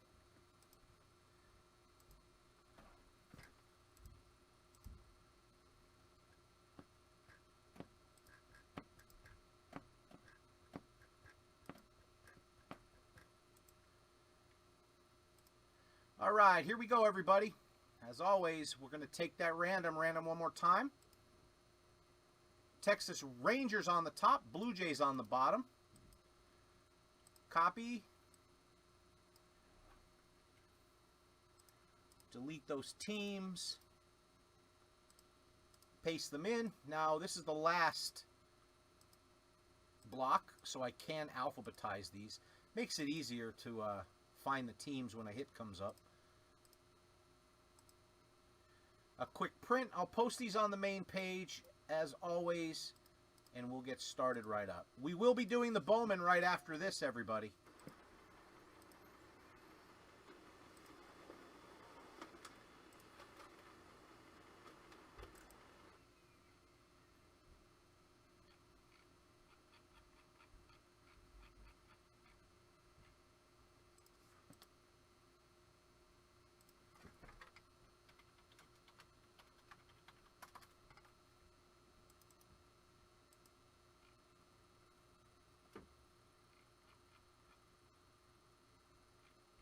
All right, teams are posted.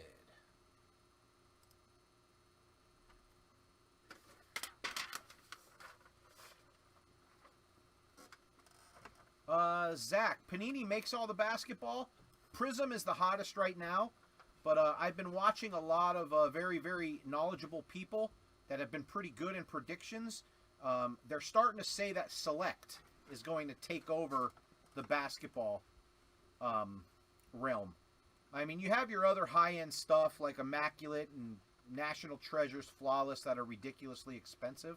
But as far as like true base style, high-value stuff, grading and everything, Prism and Select are probably your best bets. But they are extremely expensive. Prism you can get in retail stores like Walmart if you're lucky enough. Select you cannot. All right, here we go. Michelle Hooker, Rangers. Woody Hartman, Diamondbacks. Josh Corcoran, Braves. Sam Harris, Orioles. Mike Hetrick with the Red Sox. Woody with the Cubs again. Kent Rundles, White Sox. Mike Vigil, Reds. Brian Trappier, Indians. Joel White, Rockies. Michelle Hooker, Tigers. Zach Corcoran, Astros. Woody with the Royals. Dennis Brennan, Angels. Ronnie Norman, Dodgers. Brendan Grape with the Marlins. Jay Pendred, Brewers. Andrew Moore, Twins. Ross Wayman, Mets. Steven Summerai with the Yankees. Michael Flores, A's. Joe Riccio, Phillies. Andrew Moore, Pirates. Sam Harris with the Padres. Ross Wayman, Giants. Don Lipicki with the Mariners. Nate Reese, Cardinals. Michael Hetrick, Rays. Keith Harvey with the Blue Jays. And Jay Pendred on the bottom with the Nationals. This is our last 4 boxes, everybody. Good luck. As everybody knows, it only takes one good card to make your entire break.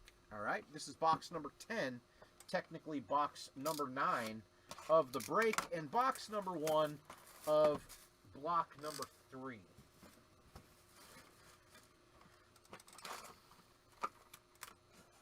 Another greatest moments.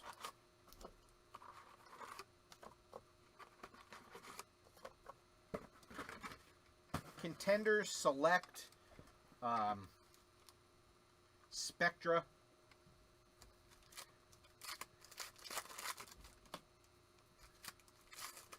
Optic, Hoops, they're all.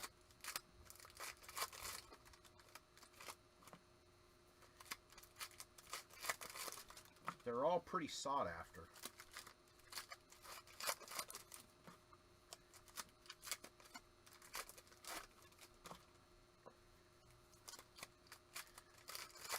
So anyway, that's what I kind of started doing over the last month or 6 weeks.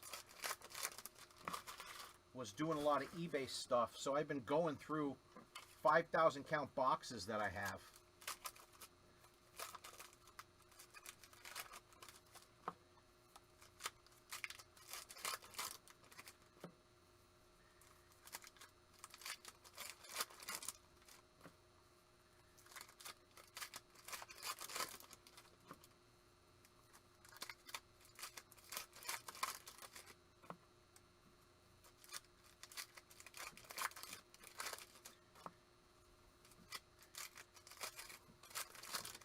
You know, if you go to a flea market or a swap meet or whatever you guys call them, whatever states you're in, yard sales, anything like that, and you see somebody that has a collection from the late 80s, early 90s, all junk stuff, a lot of those people had a lot of You know, they would buy up factory sets or hand collate sets and do like 10, 12 of each or whatever. If you think about it, if you get those sets for $5 or $10 a piece, take them home.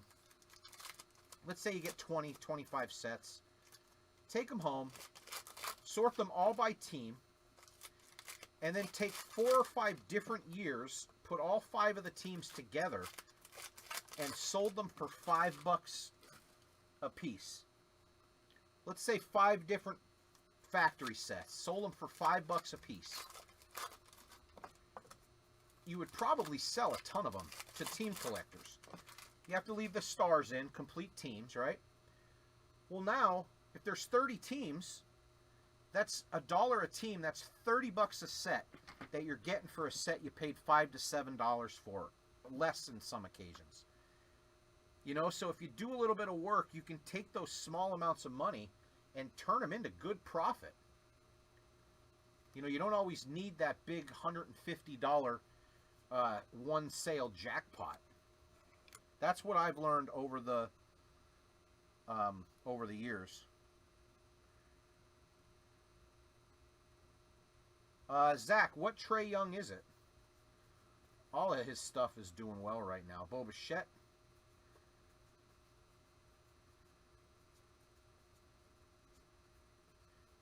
Just remember, you could always get a card graded. So, you know, of course, you buy them up raw.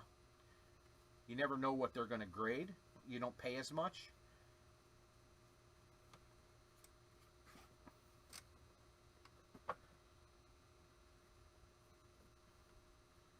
Luis Robert.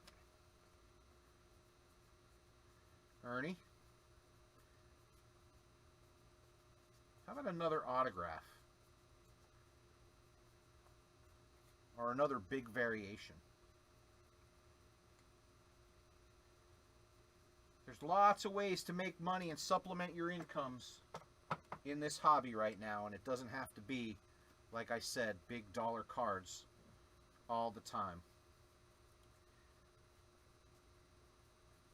I have, personally, in like some investment type cards, I have really expensive cards. But they're not my private collection cards. They're strictly for trying to gain equity and make some money off of. My private collection is pure trash. It's all stuff that I like. It's all stuff that might be beat up. If you guys are new, I have to pull my mantle out. You know what? I have it right here.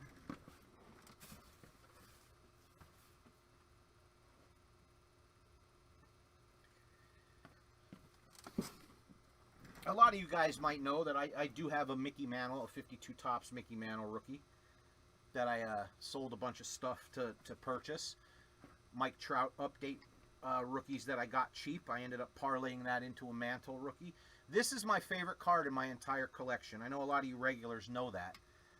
But this right here is my favorite card. Look at it. It's a 1961 Mantle. It was torn in half. It was cut. It has no top border. Destroyed on the back.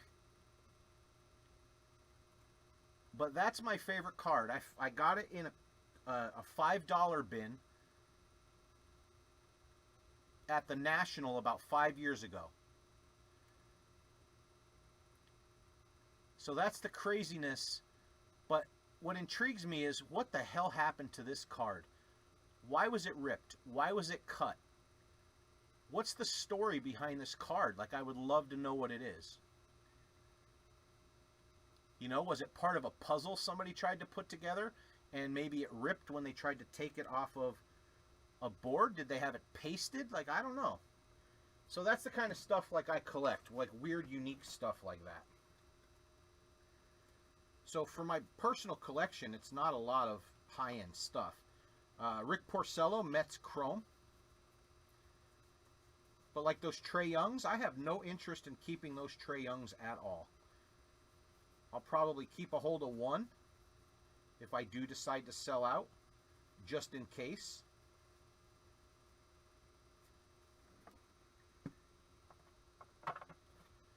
But you can absolutely fund your entire collection, collecting, even breaking.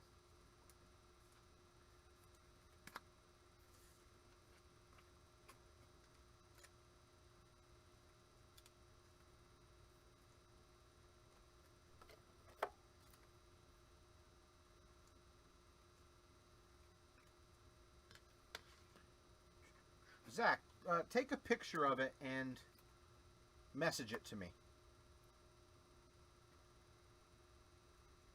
Take a picture, send it to me, and I'll do a little research and let you know.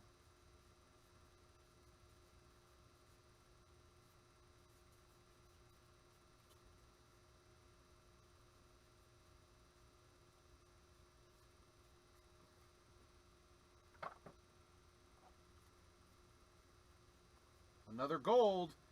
99 of 99. Shohei Ohtani. Jersey relic. Gold relic. That's going to the Angels. And that is Dennis Brennan. Nice Ohtani hit there for Dennis. Not sure if anybody's watched any other full case breaks of this stuff, or if these two cases we got have been loaded up with extra hits and color and that sort of thing.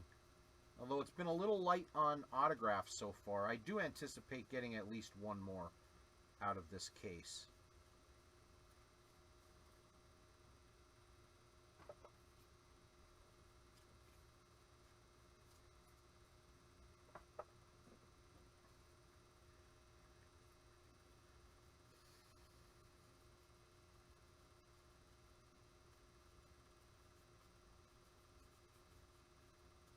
There's another Trout Award winner.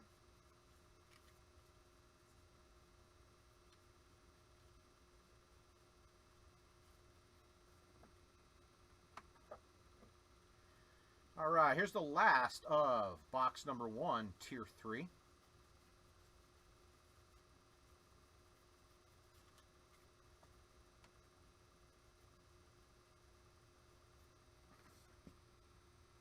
Oh yeah, we didn't have the hot box yet, Jay. Good call.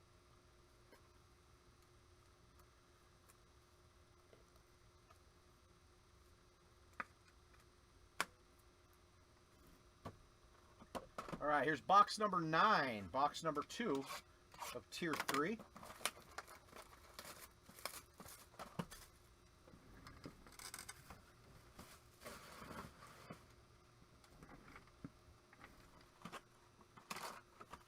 All right, there's our first card. Original. Like I said, we had 2 of them. Only 2 of them in last night's case, and it was the same card.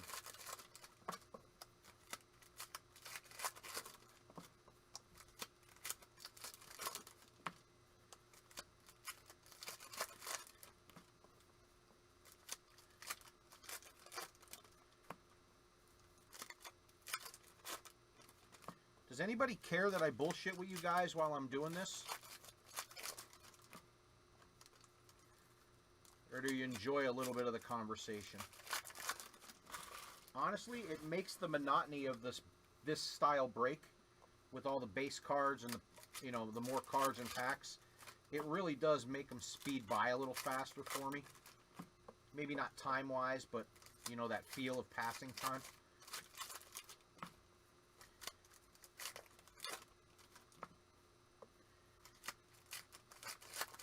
You guys could always pull up a topic and start talking about them. All right, so next I'm going to work on, tomorrow we're going to have some cheapies. Like some cheap breaks. $15 and less. And I'm going to work on the memorabilia draft. And I'll look through some of my stuff and see if I have some really good, like higher end cards that maybe we can put in there as draft picks to kind of sweeten the deal. But I've got autographed jerseys, mini helmets, baseballs.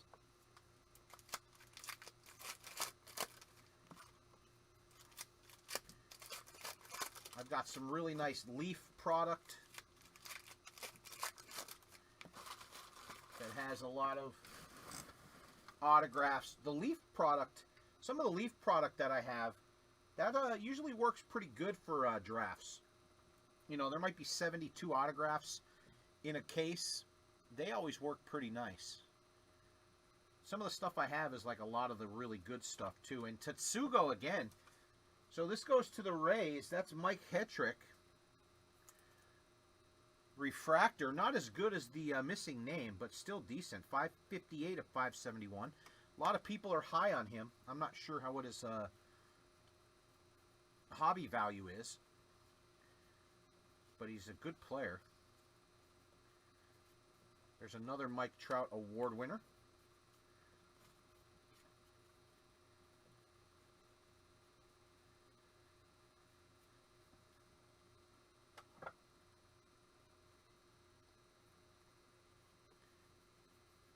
Well, nobody answered about my question, so I guess you just hate my conversation and muted everything. Zach Gallen.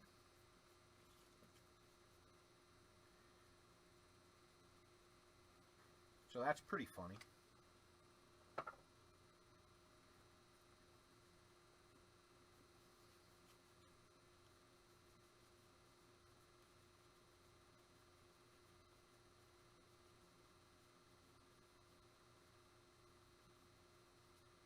There's an autograph for the Padres, Danny Coombs.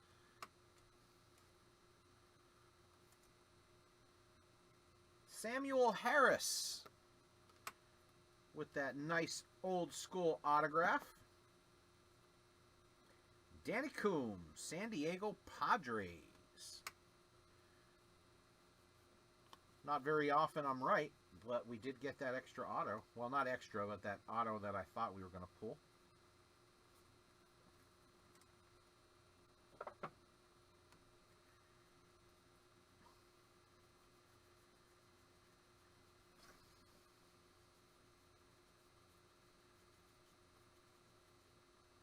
Strasburg.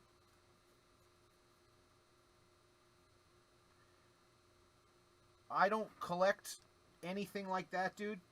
So it would be whatever comes out of the sealed stuff.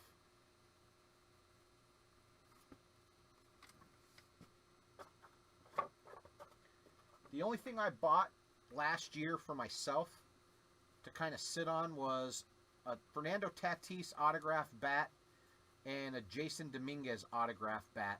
There's a Luis Robert. The only reason I took the Dominguez bat was because it turned out to be a really good deal to buy as a package. But I did, Mike, I did find when I was going through football cards yesterday, looking for stuff for my eBay store, I did find a bunch of early 2010, 11, 12, those years, Calvin Johnsons, Matt Staffords, and stuff like that. So what I'll do is when I get that stuff listed, it may take weeks, but when I get that stuff listed, I'll share the link. You can go look through it, and if there's anything on there that you want, you can just let me know, and I'll take it down for you and give you a good price on it. It's just easier for me to scan it all together. Not really sure if you private collect any of that. No autographs or anything.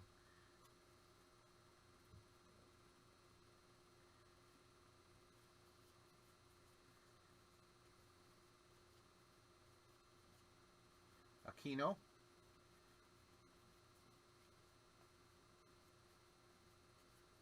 But what we'll do is I'll run that draft. Hopefully we could fill it. I'll run the memorabilia draft, and you know, of course, then we open all the stuff. So you actually know what you're picking. You're not just picking like a sealed box and what you get, you get. Although I may leave a couple of them sealed as picks. But other than that, we kind of open them, and then you know, you pick what you want to pick. Oh, wow. Look at that. Chrome Luis Robert. This was a decent Robert case, too. So that's two good White Sox cases in a row. This is $950 of $999 for the White Sox. That is Kent Rundles. So a nice Chrome Robert.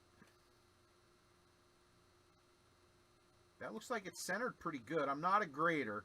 Last time I told somebody I thought a card would grade good, it didn't gem, and they were bitching at me. So I no longer give people what do I think, because I have no idea. Best thing, spend the $6, send the card to Par. He'll go over it, let you know if it's got a shot, and he's usually pretty accurate when it comes to that. Just because he tells you it may not 10 or 9 or whatever doesn't mean you can't still send it in. All right, box number 3 of the last tier. This is box number 12, box 11 overall. Still, there should be a hot box in one of these too. And there's our second real card.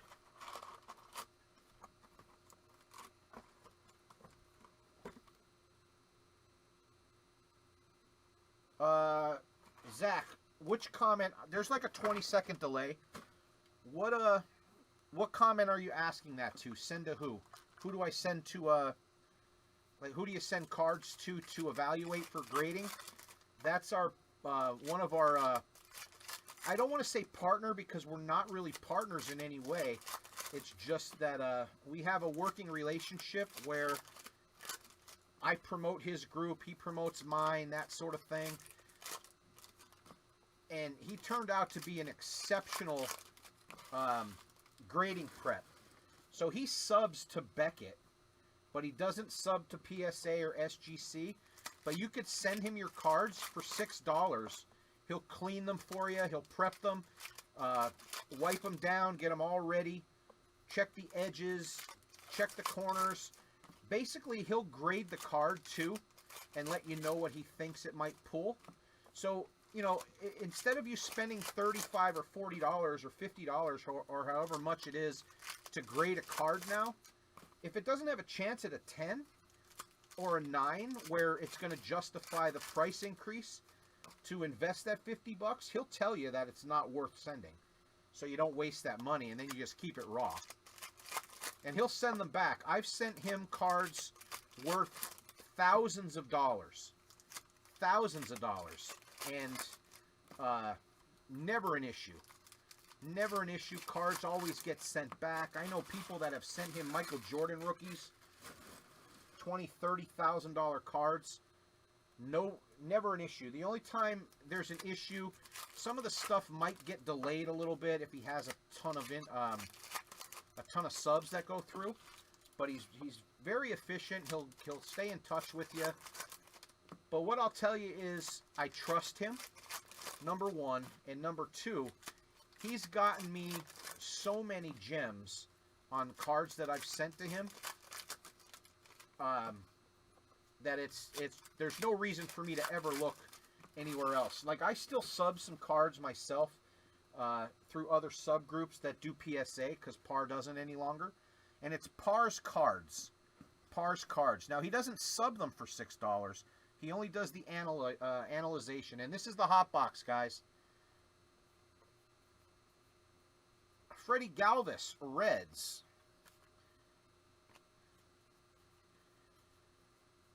But I still, Justin Smoke Brewers, I still send him cards just to clean and evaluate for me. Tommy Kahnle, Yankees. And then he sends them back, and then I sub them with another group. And then I just let them know that they don't need to be prepped. They're already ready to go. Just send them in. That's how much I trust him. That I know that there's subgroups that'll do the same thing. But I just trust him with my cards that much more. Verdugo, Red Sox. There's Tatsugo again for the Rays.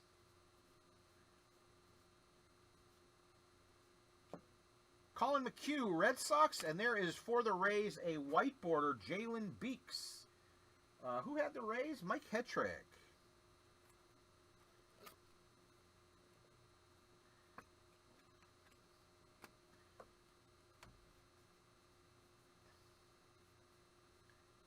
Garrett Cole, Yankees.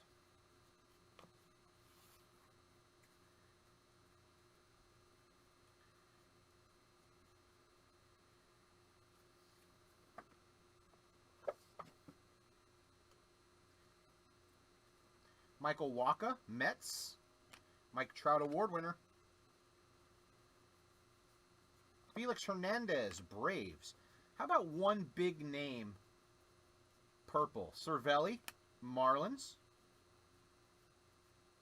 Jarrell Cotton, Cubs. And there's a hit. Buster Posey, jersey relic. For the Giants.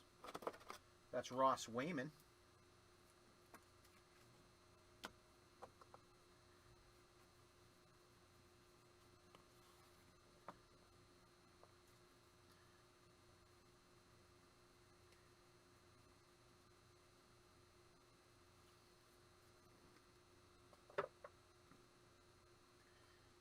It ends up being a little more than $6, Zach, because you got to pay shipping to get them there, and you got to pay shipping to get them back. But for the $6 evaluation, and he cleans it for you too. So the card's ready to sub as soon as he's done. Now he also does, like I said, BGS subs. So you can submit them for grading through him as well. He cleans, preps everything, and sends them out for grading for you as well. But he only does Beckett. Edwin Rios, Dodgers. Ben Zobrist, Cubs. Zach Wheeler, Phillies. There's a Lou Barbarino.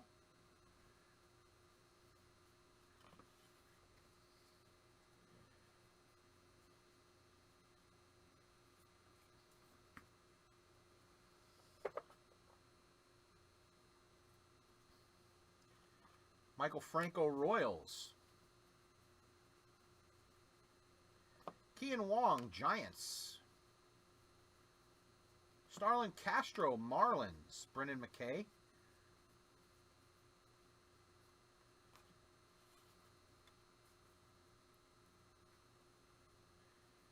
I don't know if I would call it a hot box, Jay. I would call it more like the purple insert box, because we haven't pulled any names out of these hot boxes yet.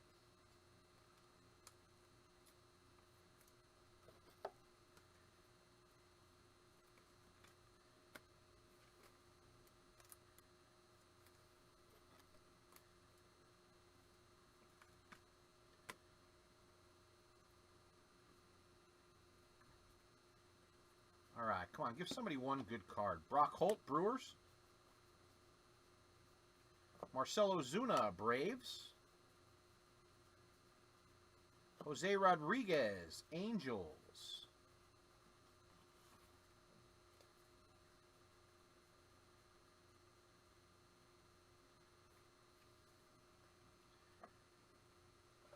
You know, would it kill them to when they're having these people autograph cards, why don't they have them autograph some of these yellow or purple refractors? Jake Fraley, Mariners. And for a hot box, put a purple refractor in every box. Jeremy Jeffers, that's a plain chrome. And Danny Mendick, rookie for the White Sox.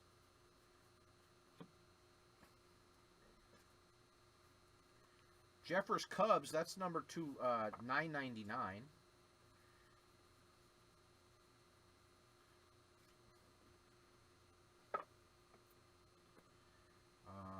904 of 999. All right, guys, here's the last of this hot box. There it is, Luis Robert. So the White Sox did fantastic in both of our cases so far. We got a Robert Action variation. I believe that was the second tier tonight. We've got an original black chrome. This is the purple chrome from the hot to Kent Rundles. They're not numbered, but that's a nice hit. Probably close to paying for your spot just in this last. And Chris Davis, Orioles. I'm surprised he's even still in the major leagues. I'm sure he's a nice guy, but man, he can't hit a lick. He's due for a breakout. All right, guys, little short intermission here while I sleeve all these purple.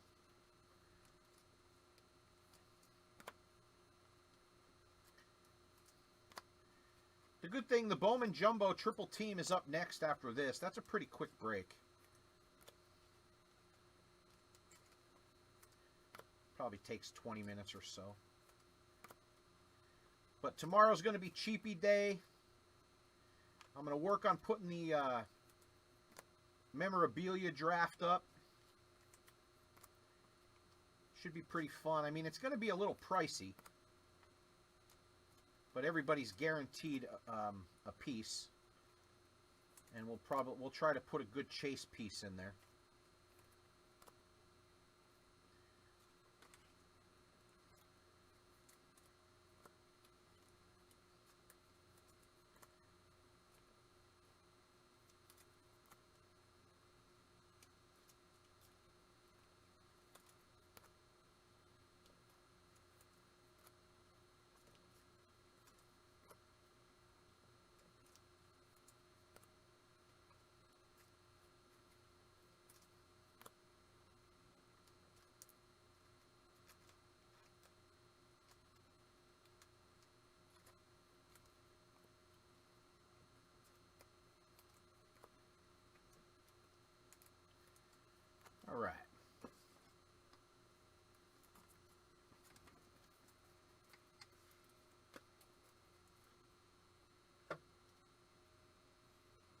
All right, last box, everybody.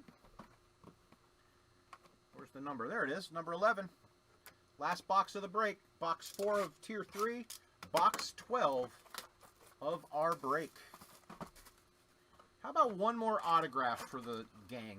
Oh, look at that. We got 3 original cards. That's always nice.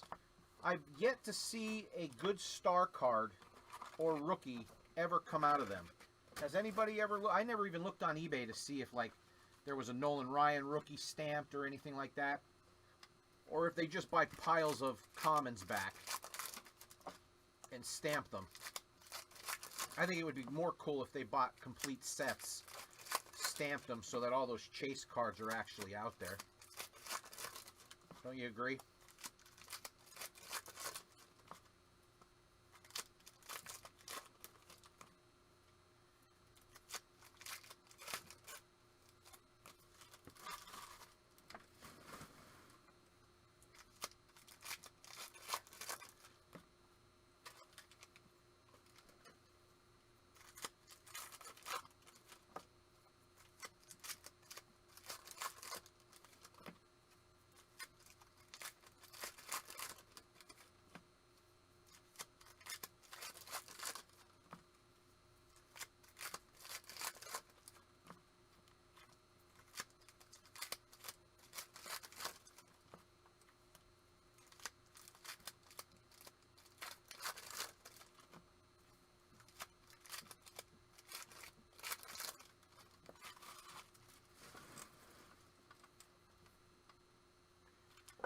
All right, here's our last stack. Man, it's going to be exciting giving away this Trout autograph display. What do you guys want to see for our next giveaway? Maybe February and March? Any specific players, autographs? How about iconic cards, graded rookies, anything like that?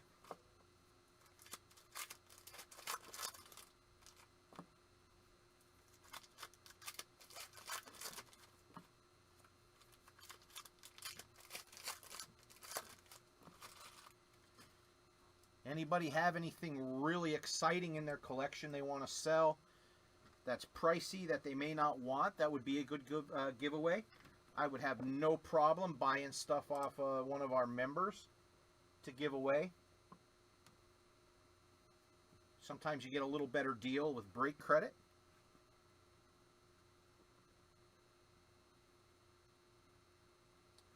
Give me 1 second, guys. I just got a private message I have to answer.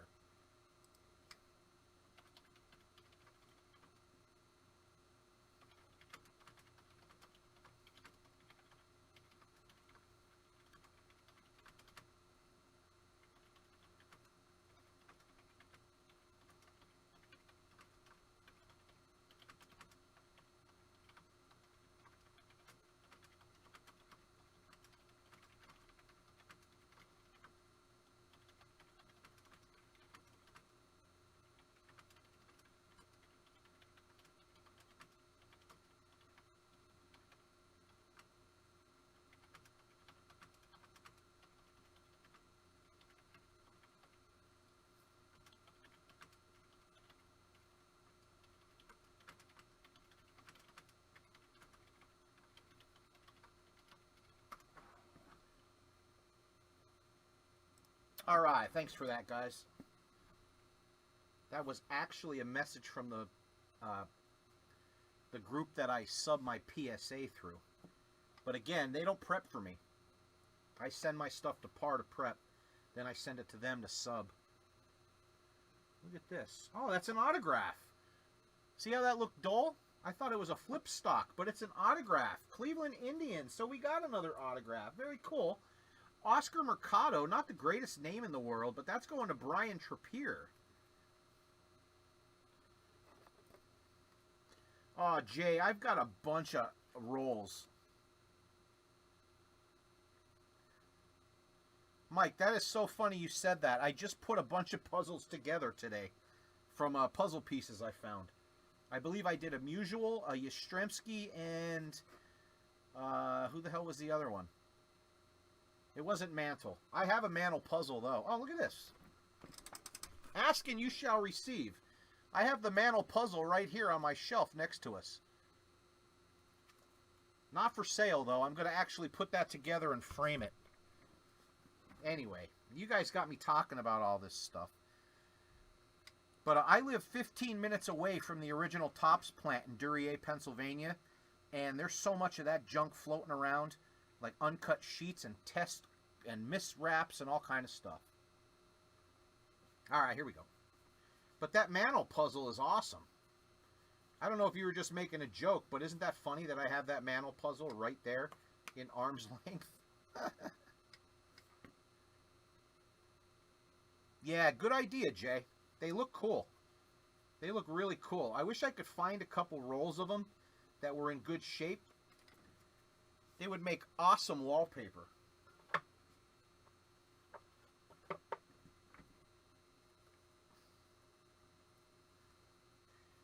And they're not really valuable, so it doesn't matter if they get hammered up.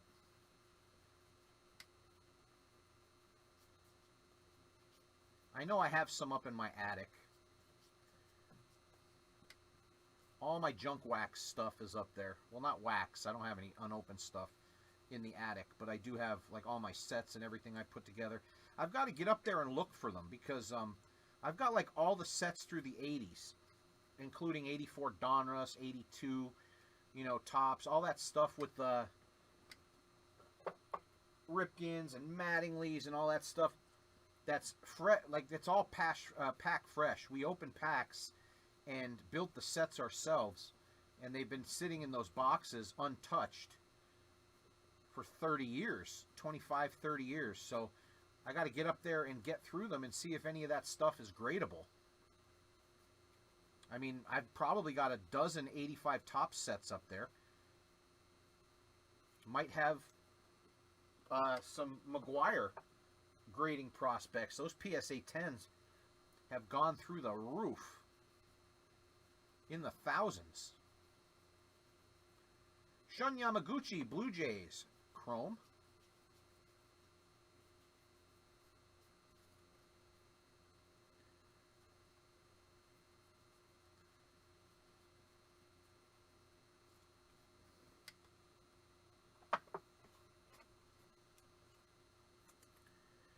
$148 of $9.99.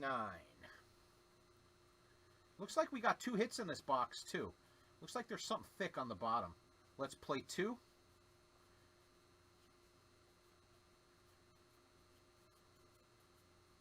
So overall, our 2 cases of high numbers have been very good. Not a super expensive product. If nothing else, you get a ton of base cards.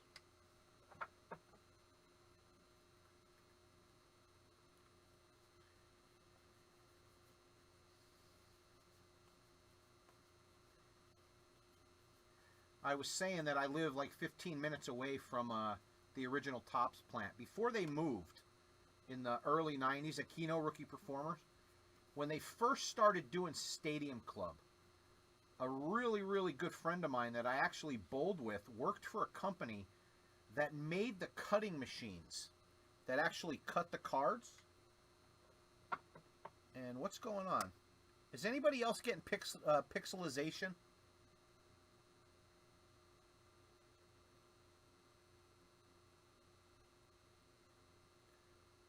Or is it just me?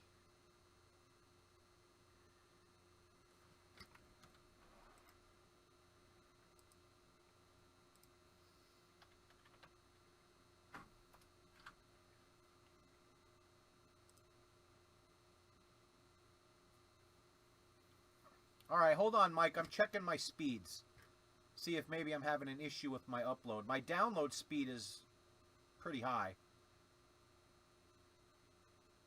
No, my upload speed is over 30.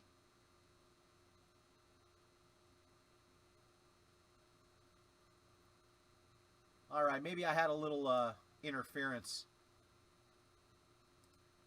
Maybe I had a little interference with my internet.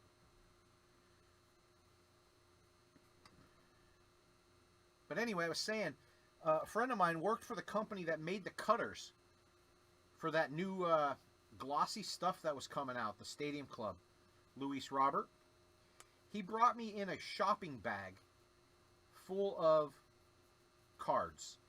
If you look hard enough, you'll find 1991 or 90, I forget what year it was, the very first year of Stadium Club. You'll see pre-production samples out there. Well, that's what they used to calibrate the cutters and all that stuff. And he brought in a garbage bag full of them, and he only gave me a few.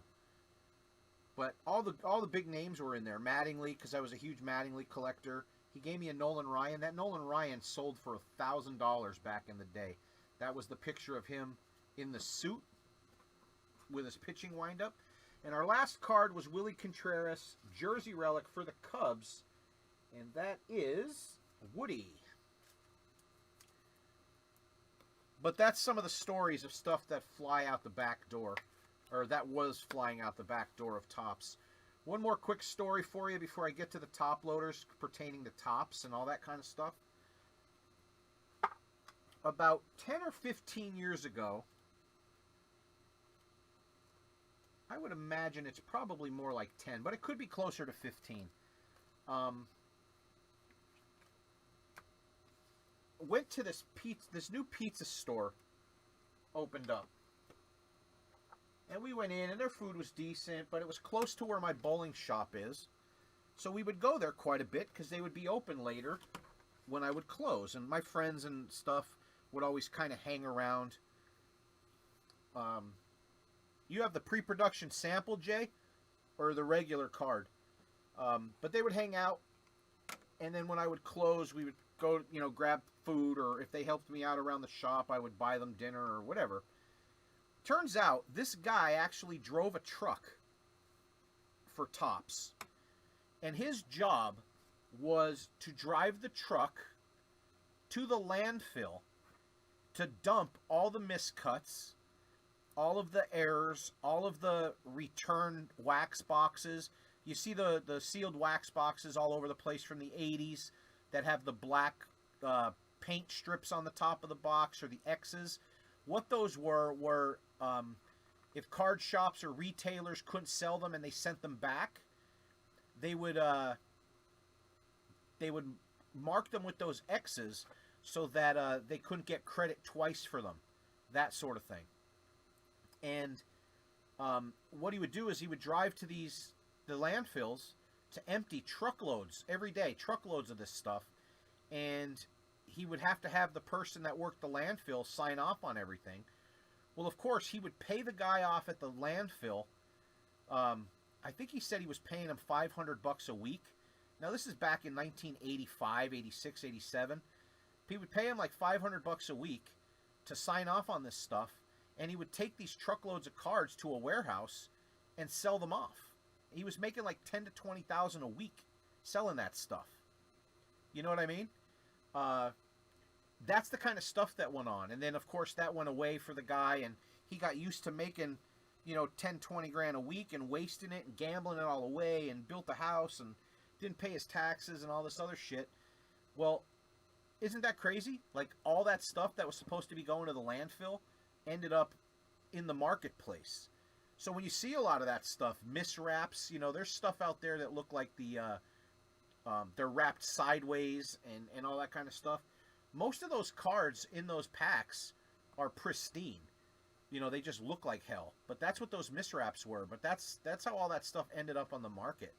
The very last thing that kind of made it out of Topps was in '94, the Superstar Sampler sets. They were actually in a clear plastic, kind of like this, and you got one in every factory set.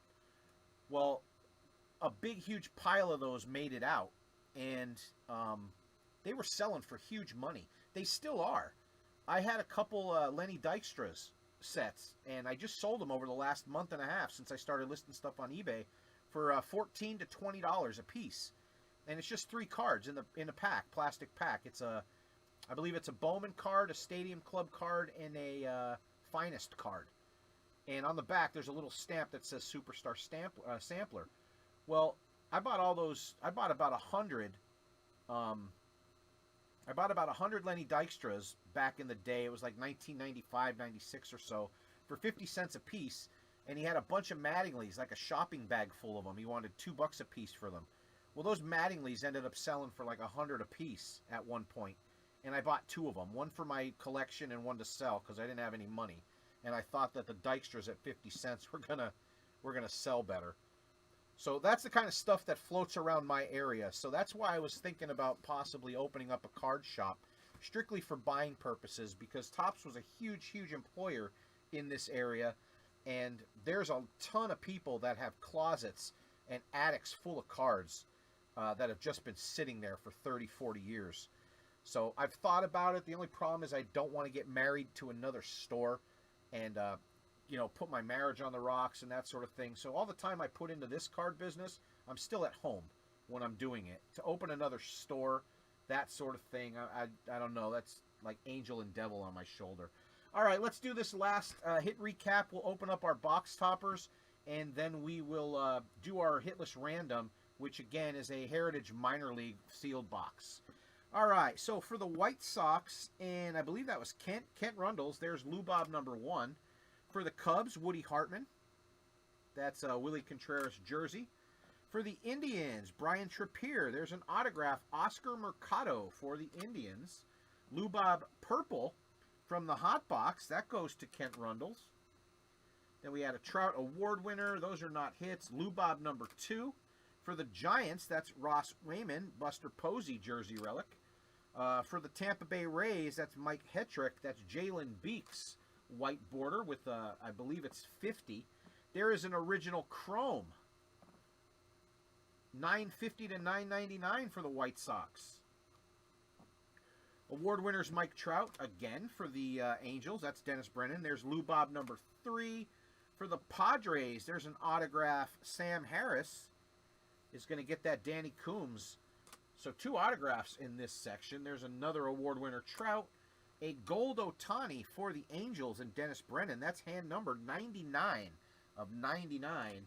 And Lou Bob number 4. So the White Sox did very well. They absolutely paid for their spot in this last tier by itself. All right, let's see what we pull out of our originals. Oh, this one's a decent one. Bobby Valentine rookie for the Dodgers. That's a pretty cool card to have. That goes to Ronnie Norman. These are not hits, though. Card number 2.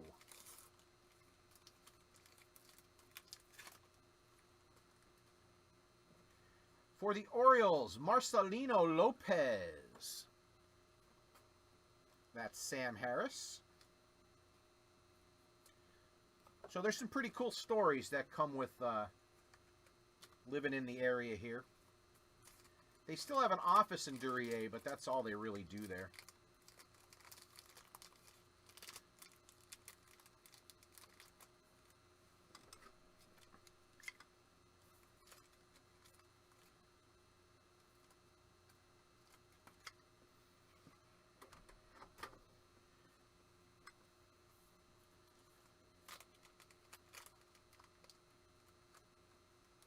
Another rookie for the Red Sox, Bob Montgomery and Doug Griffin. That's Mike Hetrick.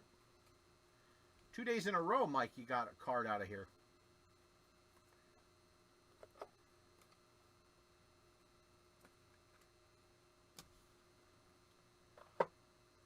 All right, and our last card of the entire break, Greatest Moments, is Walker Buehler for the Dodgers, and that is Ronnie Norman.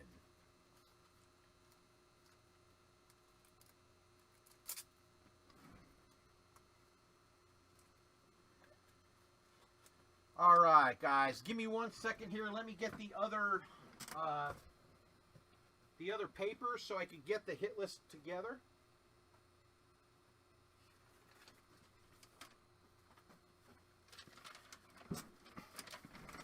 All right, so as you can see, this is the printout.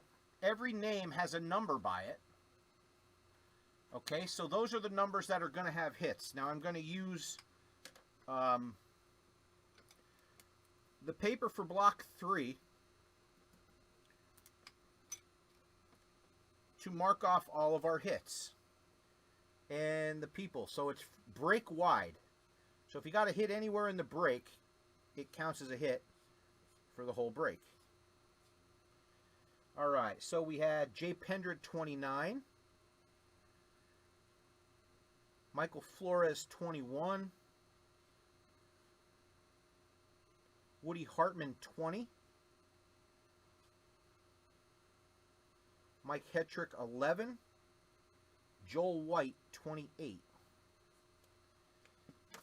All right, that was off of block 2.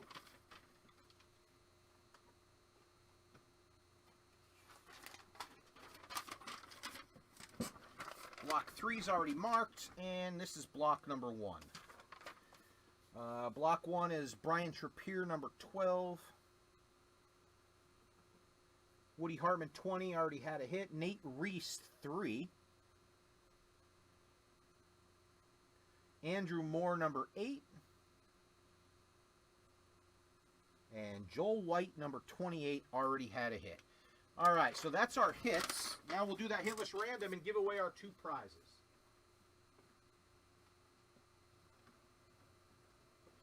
All right, don't forget, we do have Bowman Jumbo triple tiered teams coming up right after this. Give me 1 second. Let me jump over to the correct random. All right, we are there. So up first, the way we did it yesterday, we'll do it exactly the same way today. The hitless team closest to the top will win the sealed Heritage minor league box, and the hitless team closest to the bottom will win $10 in break credit. All righty, here we go. One time, as always. Good luck. The Dodgers had a hit. You know what? We got to do this by name. We got to do this by name with the numbers. All right, so here it is. One time. There we go. That's better. So Nate Reese had a hit. Woody Hartman, 20, had a hit. Andrew Moore, number 9. Andrew Moore, number 9, was hitless. So Andrew Moore wins the sealed box of Heritage Minor League.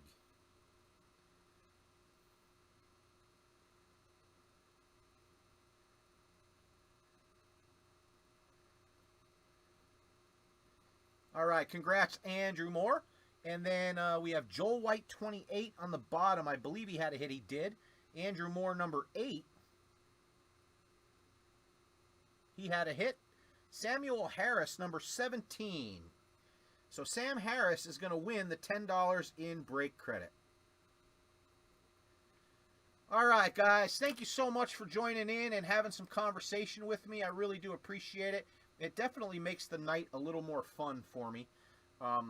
You know, I know you guys sit at home and watch the breaks and enter the breaks and everything and think that it's really fun and you get to open all these cards. After a while, it becomes a job. It's not super fun all the time. You know, breaks like this actually seem like work with how monotonous it is, even though it's still fun.